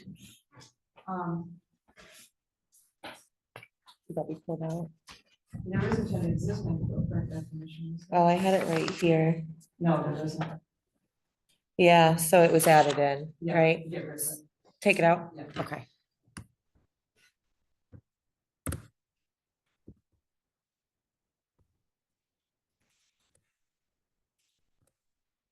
Deal with the formatting later. Air conditioning, we already did that. Rec vehicle, got that.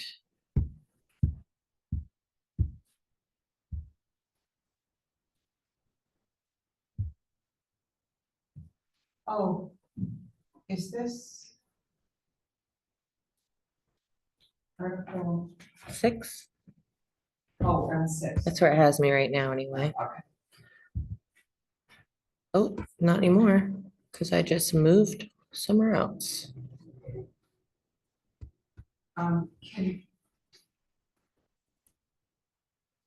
you go back to 8 for a minute? Yep. This isn't something we talked about, but as I was going through this stuff and looking at something, I noticed that there's a reference that's wrong that we should change while we're in here. Yeah. Let's see. You know what section it's in? The very beginning of Okay. Article 8, in section 1B, two-family dwellings.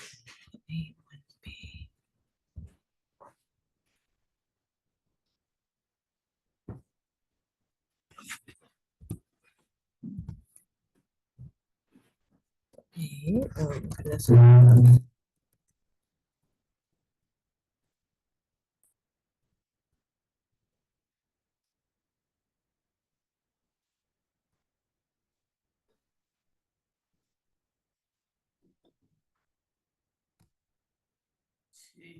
I know. It's a long one.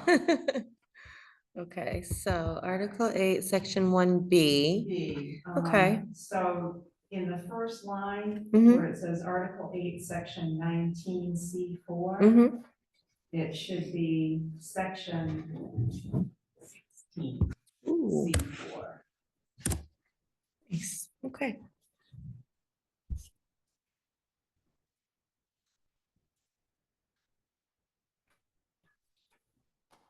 You replace that with all the They know about it. Yeah, right. It's off our desk. All right. All right.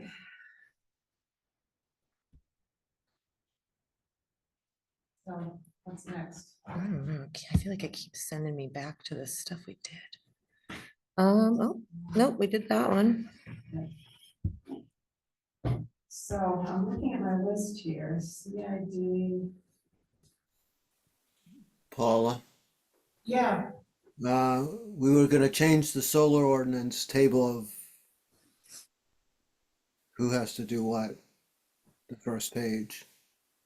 The ground mounted, the ground mounted. Residential. Do we want to switch over to the solar ordinance? It'll be pretty easy to do. okay, is there anything else in the LUO? Can anyone think of anything we've missed in the LUO piece before we move on to that? Looking at my list, and This is all stuff we've got. I think we've done it all.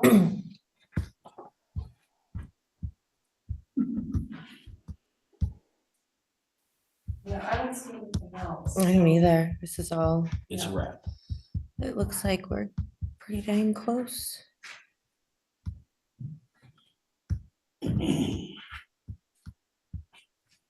Oh, no, one thing, Angelica, that, I think there are a couple of places, we just passed one, but I think there are a couple of places where there was some new proposed language, and we decided not to use it, and so it's, So we need to take it out?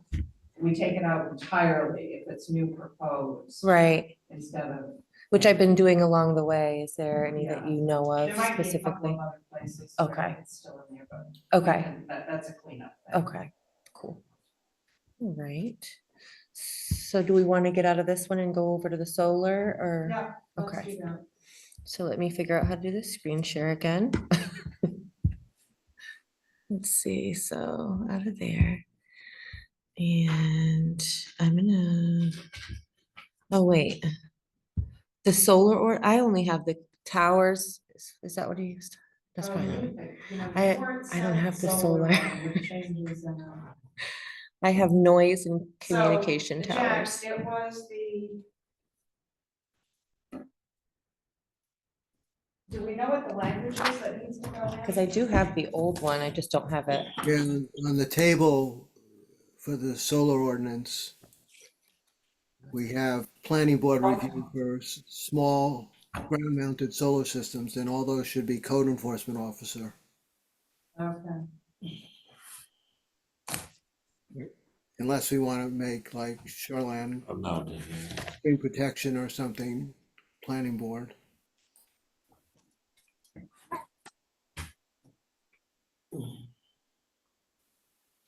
So currently they're what? If they require planning board review if they're ground mounted, but if they're on the roof, they only require the code enforcement officer. These are small residential The systems. little ones. Yeah, they're the little ones that are no more. Like, Oh, the small yeah, scale. ground mount. Okay. Oh, so just on the table is what we're changing? Yeah, It shows, yeah. Yeah. I don't know. Jack's conversation was about switching all of those to CEO instead of planning board, right? Right.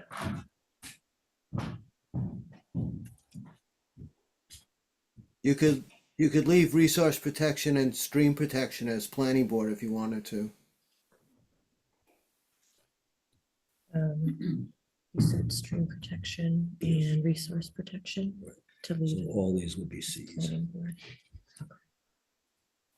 So what are the other ones for stream protection and resource protection? Chip? What's that now?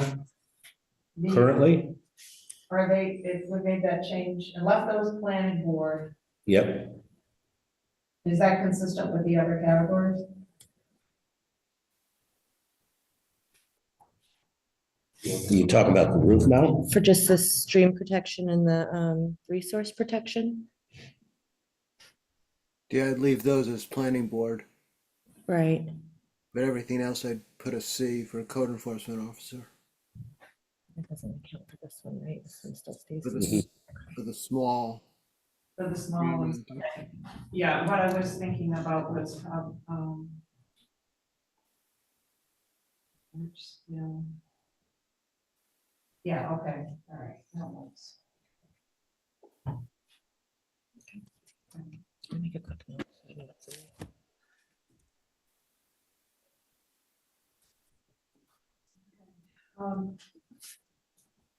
So, what next? Jack, you want to, talk about the telecommunications thing? You want to do noise first? That's simple. Sure. Okay, let me pull that one up. I can figure it out.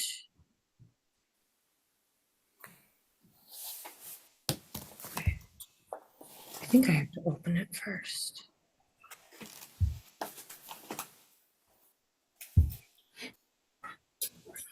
Down. Did you say communications or noise? Let's do noise first. Thank you. Okay. Back in here. Yeah. Open, On please. Paul, we didn't do sludge. Yeah, that sludge is still on the list. Well, I think that's an easy one unless anyone has thought about it some more and you want to do something different, but it didn't really change, anyway. Let's do noise. Noise. Now, this didn't change in any way as a result of our conversation previously, did it? No.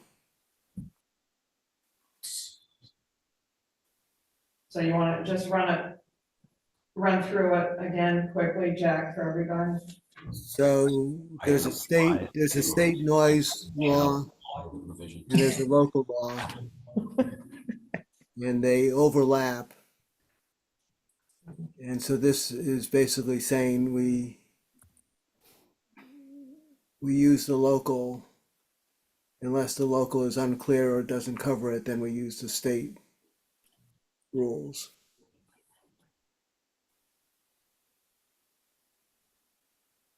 And we use our local rules if they're more restrictive than the state rules.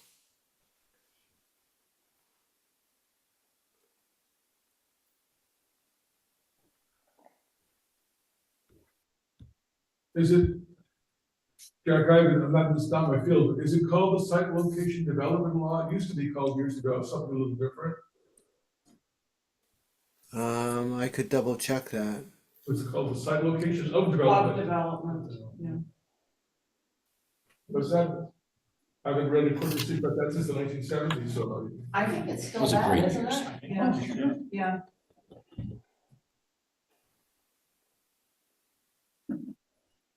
Yeah, so Angelica, there's two, three, four. Oh, boy. Oh my God. There's four references to it. Site location of development.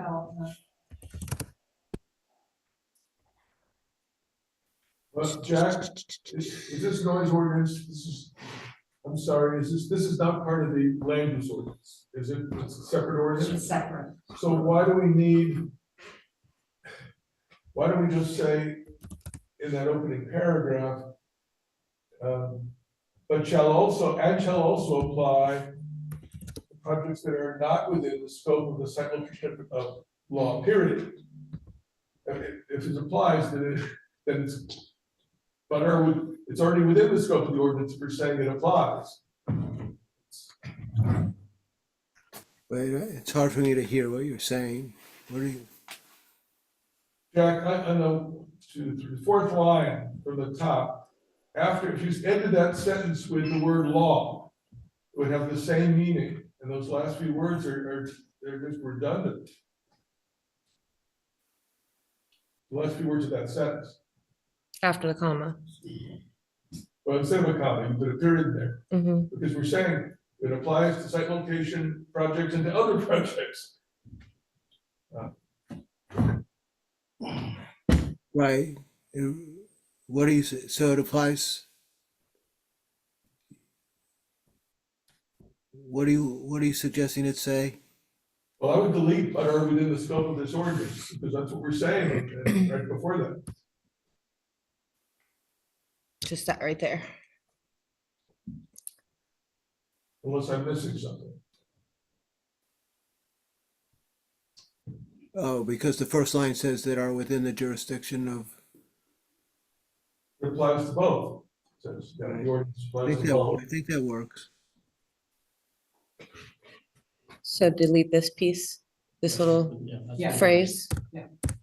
And am I missing a site location development law right before where the cursor is right now? Do I need to add in the of development? Yes. Okay, thank you. Site location of development. Location of- Perfect, okay. That's the only change. Does this need to be, I know this is just, so this should And probably that, be yeah, that gets capitalized. Yes. Okay, perfect. Should have the law, this one here too. All good otherwise? And I would get rid of Maine. It's just kind of odd to stick that in there. Right here.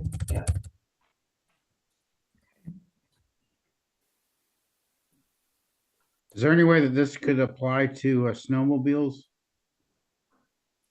No, if you look below, this isn't a nuisance thing. No, I'm It's an teasing. existing ordinance. I'm teasing.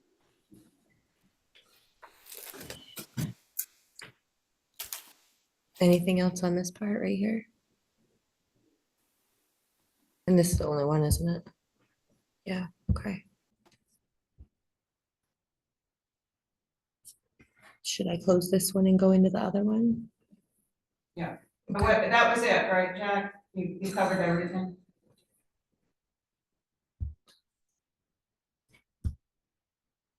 Yes, I covered it.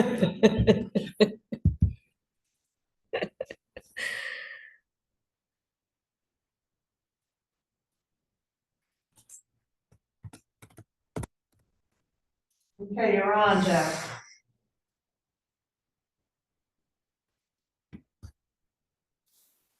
Can you hear us? Yeah, I can hear you. So Not responding? at the last meeting, we talked about these small cell facilities. And I was asked to add that in, so I've done that. I haven't really proofread this. But, um, I mean, you can go scroll down and I focused on aesthetic issues with small cell facilities. If you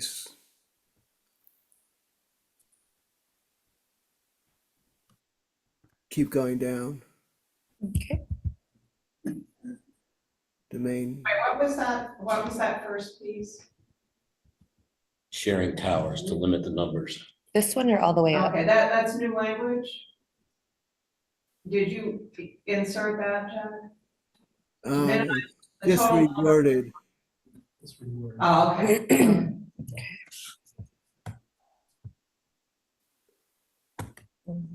Okay, there's that one.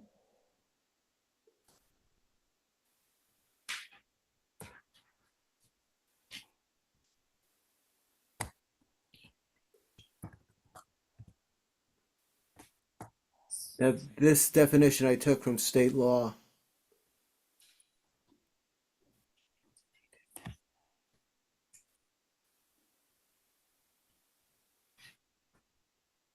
So Jack, is this right? As I understood it from you, you looked at, there was some information concerning what other towns have done with small cell facilities, and there's some state stuff.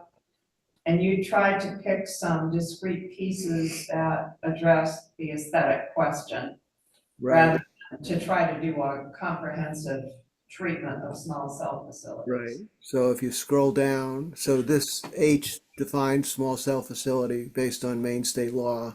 And then if you scroll down, there's standards for a small cell.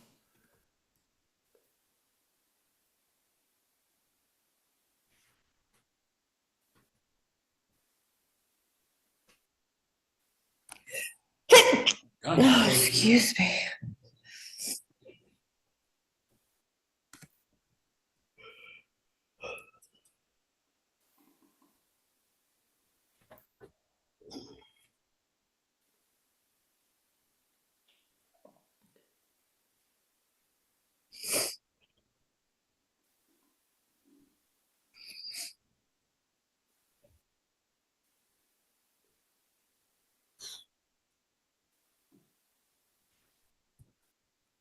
Jack, it says facilities less than the threshold height are still subject to all applicable standards and permits that may be required under the land use ordinance. What would that be? Is there any circumstance under which they would be subject to site review? Well, they're essential services, so you'd have to look at the table of uses. Okay.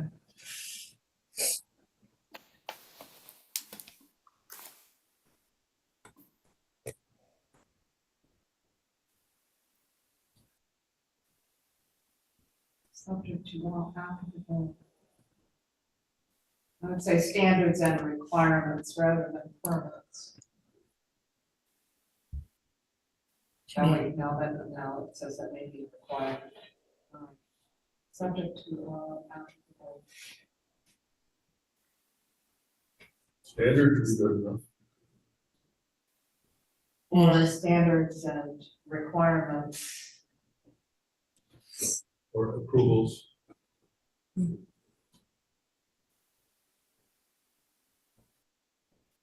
Yeah.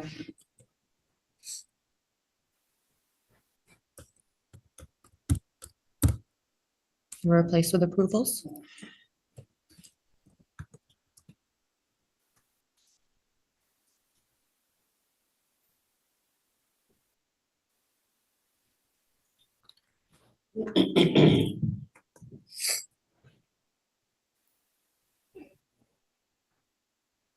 Then if you scroll down are the standards.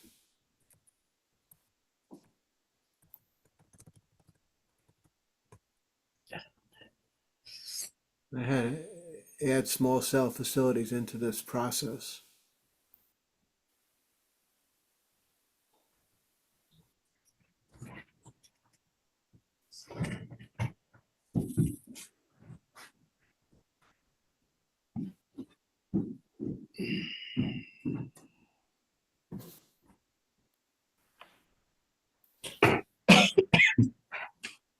So this requires that any small cell facility has to come to planning board.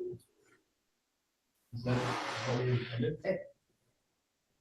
Was that the intended result, Jack? That every small cell facility has to get planning board review? No, I think that's a mistake because up above, I say that you use the essential services table of uses and it determines whether it's the planning board or the code enforcement officer. So that needs to be fixed. So it should I be, think there's an issue with the language. So the, it's planning board or CEO review as determined by the table of uses for essential services. Okay, so essential services, the only planning board review is shoreland residential, resource protection, and stream protection.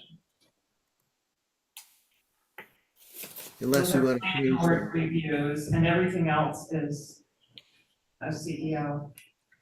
Chip, do you have any idea the numbers of these things that we're talking about? I mean, they're gonna be like hundreds of them? Not I don't hundreds. have- Most of the, land, flat land in Readfield is covered by the cell towers that's there already. There's the ones that are hurting are the ones that are the lake depressions. So you'll probably see, depending upon the population around the lake, maybe one or two on the lakes. There Okay. gives coverage, down there in the depressions.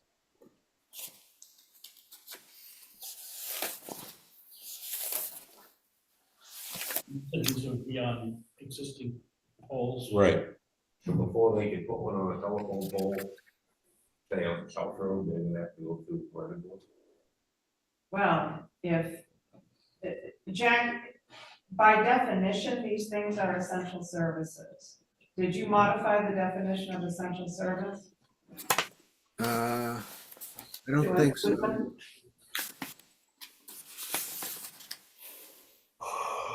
I think essential services covers it because it includes communication facilities, excluding towers. Oh, it says excluding communication towers. These aren't communication towers, though. The small cell facilities aren't. But they're in the telecommunications tower ordinance. Right.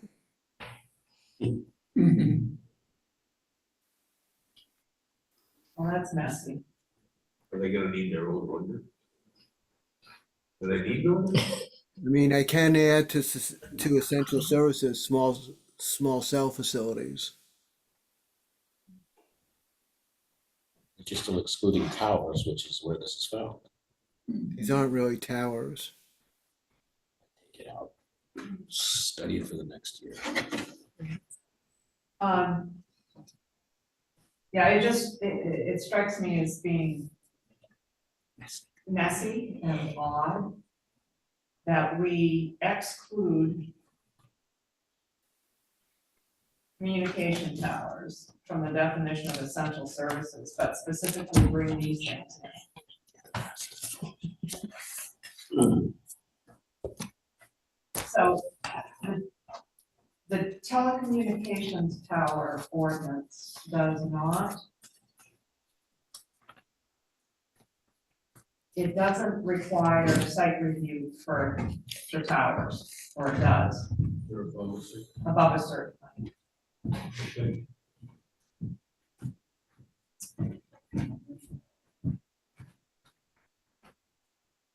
Okay.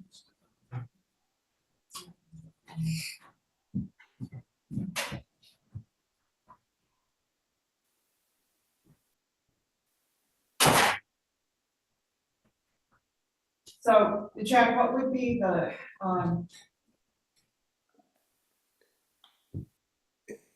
In essential services, where it says communication facilities, we can say including small cell facilities.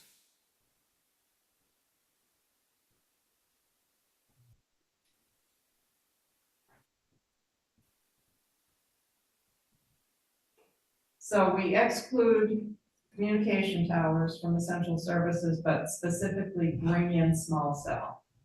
Right, because these communication towers are covered by this ordinance. I know it's weird.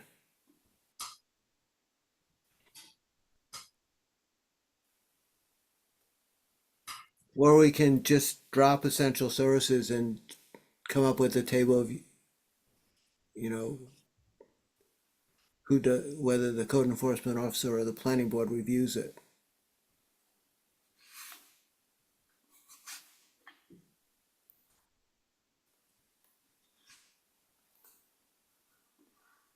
Do you think that these things, we were just talking about how they're likely to go on existing poles. Do you think that they merit site review? By the planning board? Yeah. Probably not. That's why I listed them as an essential service, and the code enforcement officer does it all.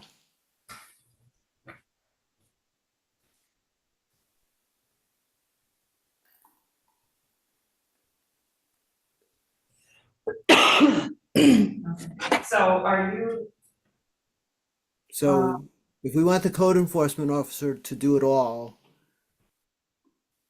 then we just list these as essential services and use the table of uses in the LUO, and the code enforcement officer does it all, I think. except for, essential services, the planning board does shoreline residential, resource protection, and stream protection. Sounds like those, that's where these are gonna go. We Right, can leave that way, or we can change it for cell towers. We can put a slash and a C and a note. That would make more sense. It doesn't feel to me like the site review process really fits these very well.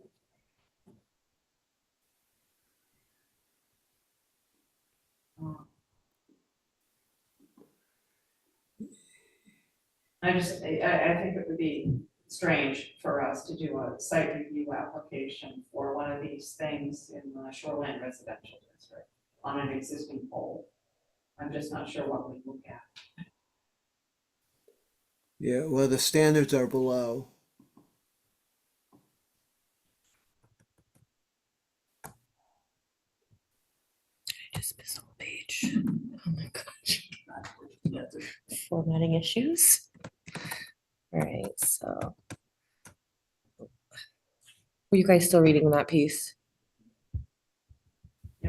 Sorry. You said there were standards in here, John? Yeah, down below.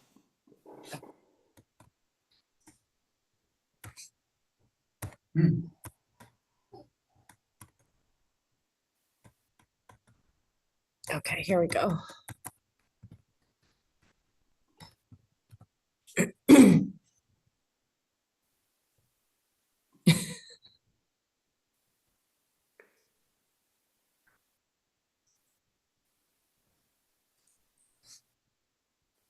And it keeps going below.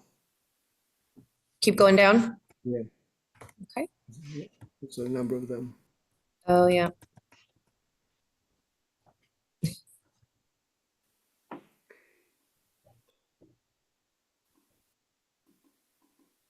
So there. So it's just a set of performance standards.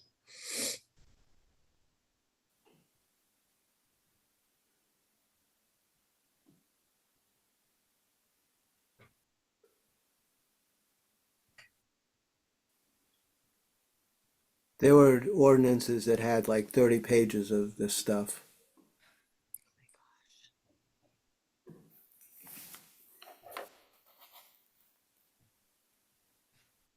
Okay, so what you're suggesting is that it be listed as an essential service, and for those three that have planning board review under essential services currently, we would do the slash with a C and make it code enforcement officer permit across the board for these things.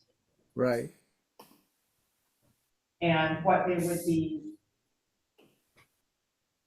complying with are these performance standards. right.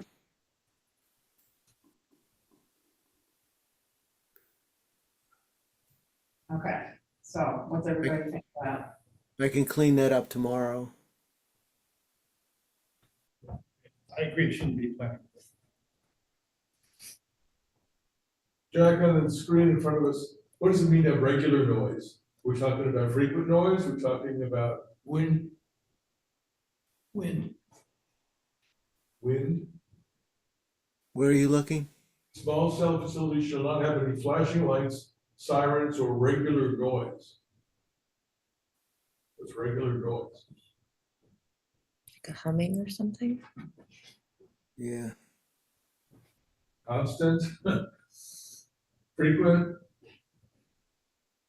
Did that come from somebody's ordinance, Jeff? yeah, I copied that out of. Yeah, it is an odd phrase. Probably buzzing or humming.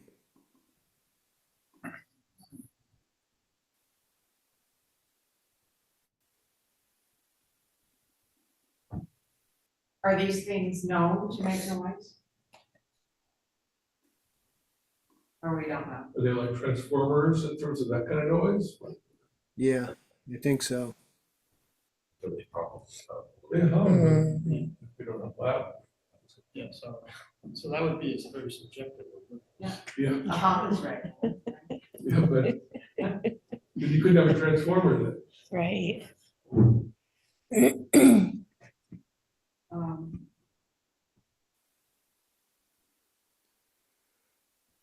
We could say excessive noise.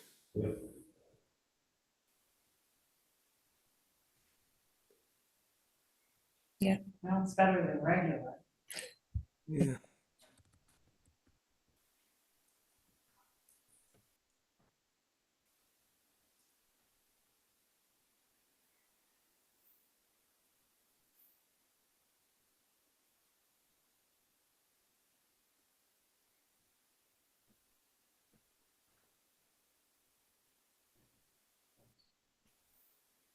So it says will not be located in front of driveways, building entrances or exits or walkways. So if there's a sidewalk going down the street. You couldn't put Which it- one is you that, couldn't put it Tom? on a tower. Which one? It's next one below the excessive noise. Mm. Um, Yeah. uh-uh. My gosh. Jack, was residential intended to modify all those things or just driveways? I think just driveways. Building entrances or exits. And so walkways stands alone. Walkways stand alone.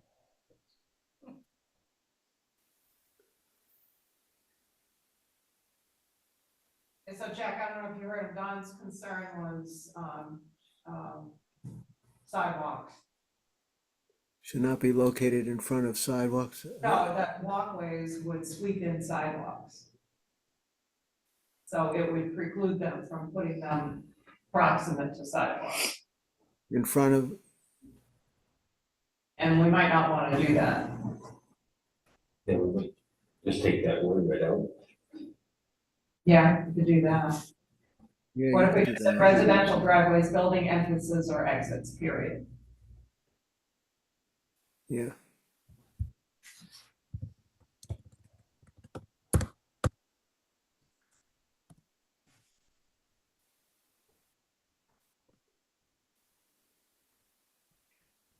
Can you scroll up a little bit? Mhm.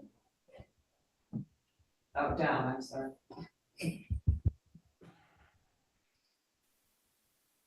Okay. Good, okay. So is there more? no. No, This is just format stuff here? Can, yeah, further down, I think it's on page 12. Okay. A while back, I don't know how we're gonna stay into this copy.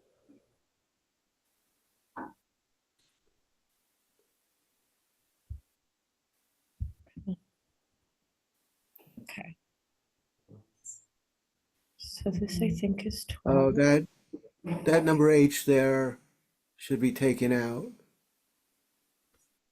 This whole thing? Yeah. should- Okay. Oh, God. Sorry, this is not my computer. No. Okay.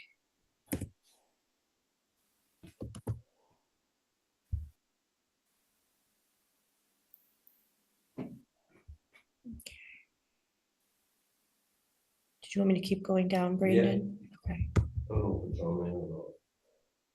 Yeah, in the blue. Oh, I had yeah. thought a while back, I looked at, but then we talked about that.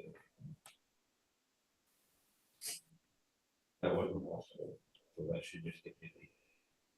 Okay.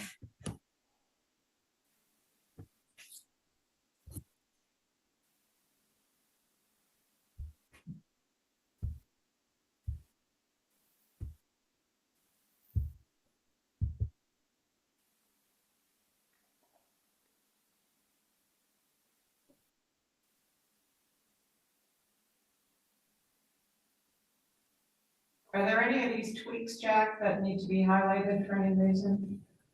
I don't think so. I mean, it was just a little cumbersome to include these small cell facilities with the existing ordinance. You know, it was kind of a mess. The only other thing I changed was to follow federal laws, put time limits on processing of applications. So there are specific processing times in federal law for these things we're talking about. Right. That's bizarre. And so that's here or, Yeah, it's in this. okay.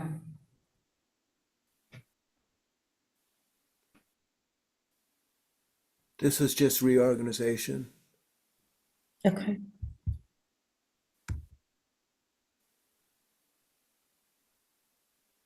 And so those time limits would pertain to, Cell towers and I think and small cell facilities too.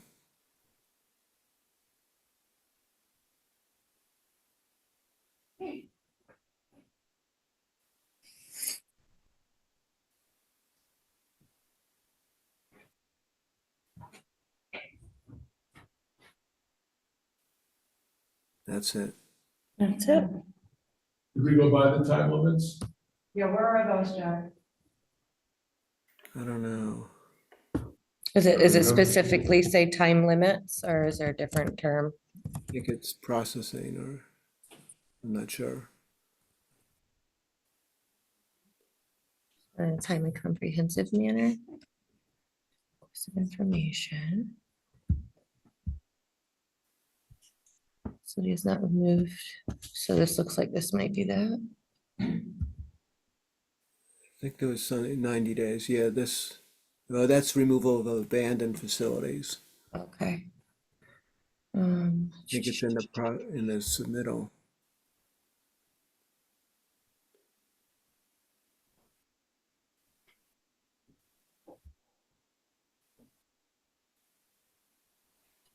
If requested a time of review by the planning board. It would be in red because it was new language. Oh, yeah, that makes sense too. Oops.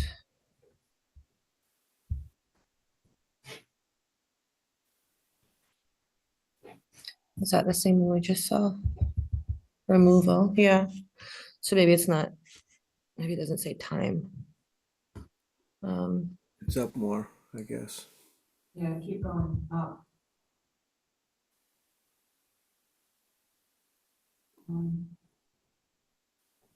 That's all.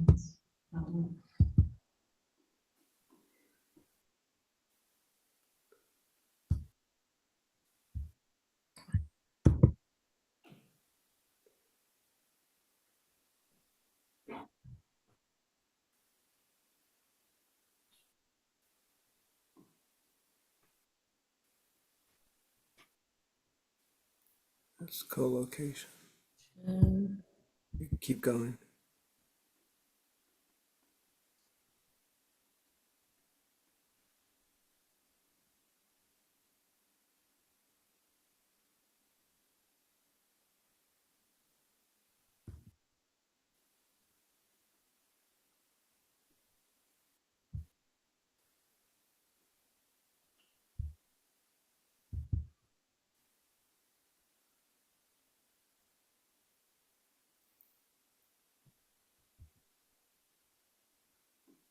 days. Yeah. Issue its decision within 90 days of submission. Or co-location with 150 for all other completed applications. This is for towers, but it also applies to small cell facilities.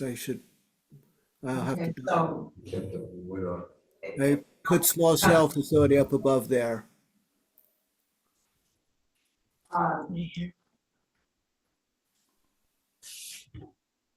So this talks about the planning board reviewing the application, et cetera. And we just talked about the planning board. Right. I'll have to change that to code enforcement officer. Yeah, that's gonna have to be changed a bit there. And there's a reference, there's 2 references to planning board in that paragraph. 3. Well, the planning board is still with the telecommunications towers. It's really the small cell. I'll have to, Yeah, maybe that needs to get, just take the small cell facility out of that paragraph. yeah, pull it out and do it separately, yeah.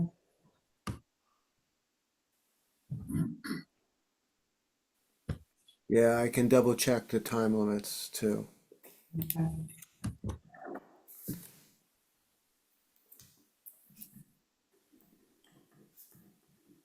Yeah, and we've got that, that stuff going on in the table of uses with the planning board, the code enforcement officer, so you want to look at that too, Yeah. make sure references are correct. I can- And maybe you just talk about the town issuing a permit or an approval. Say that again? If you talked about the town issuing a permit, Okay. it would cover both. Or say the planning board or CEO or pull it out like Brandon suggested and just treat it separately. Okay. I think there are a few options. Okay, so what I would suggest is that when Angelica sends this cleaned up version around, everybody take a particular look at this and read it again, read it through, and make sure there are no additional comments. Because we really didn't, spend any time on this one previously. This is kind of its unveiling, so give it some thought, do another read through, and we'll see if there are any edits to be made. How do I make the corrections? Do I go through Angelica or I do it myself? Well,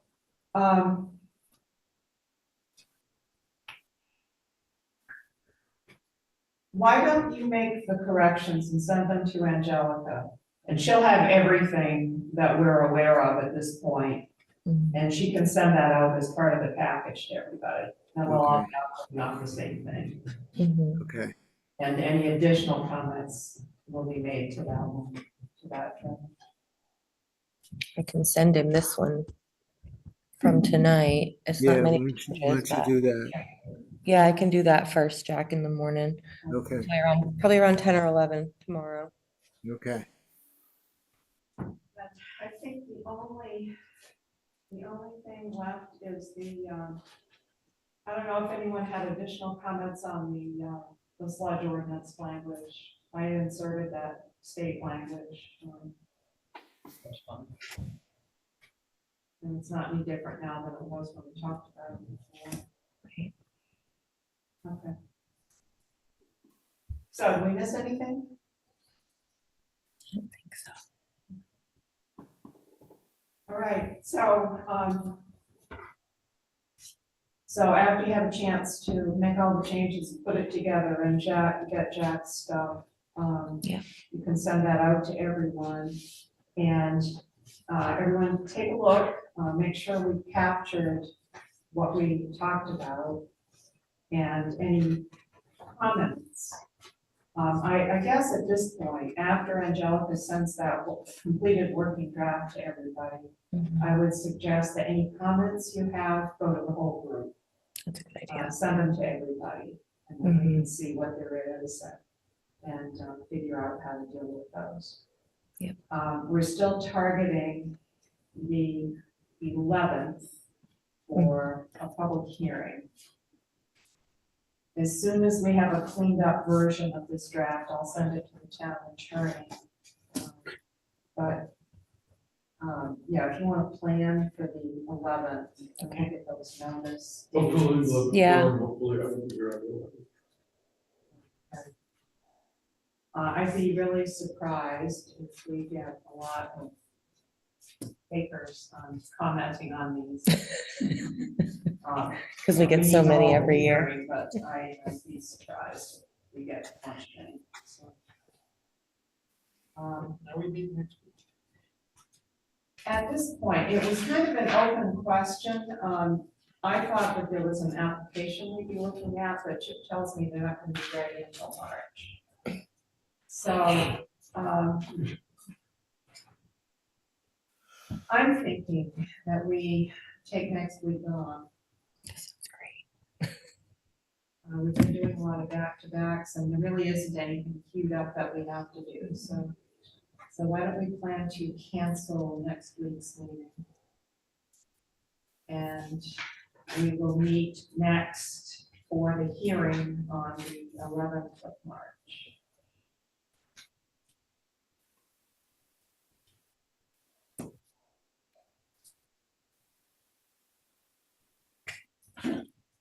And any comments on the draft and so forth, I think we can handle those just via email. Yes.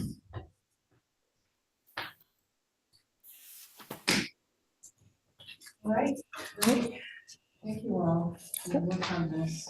I think we've earned our $125 before deduction. Are you sure?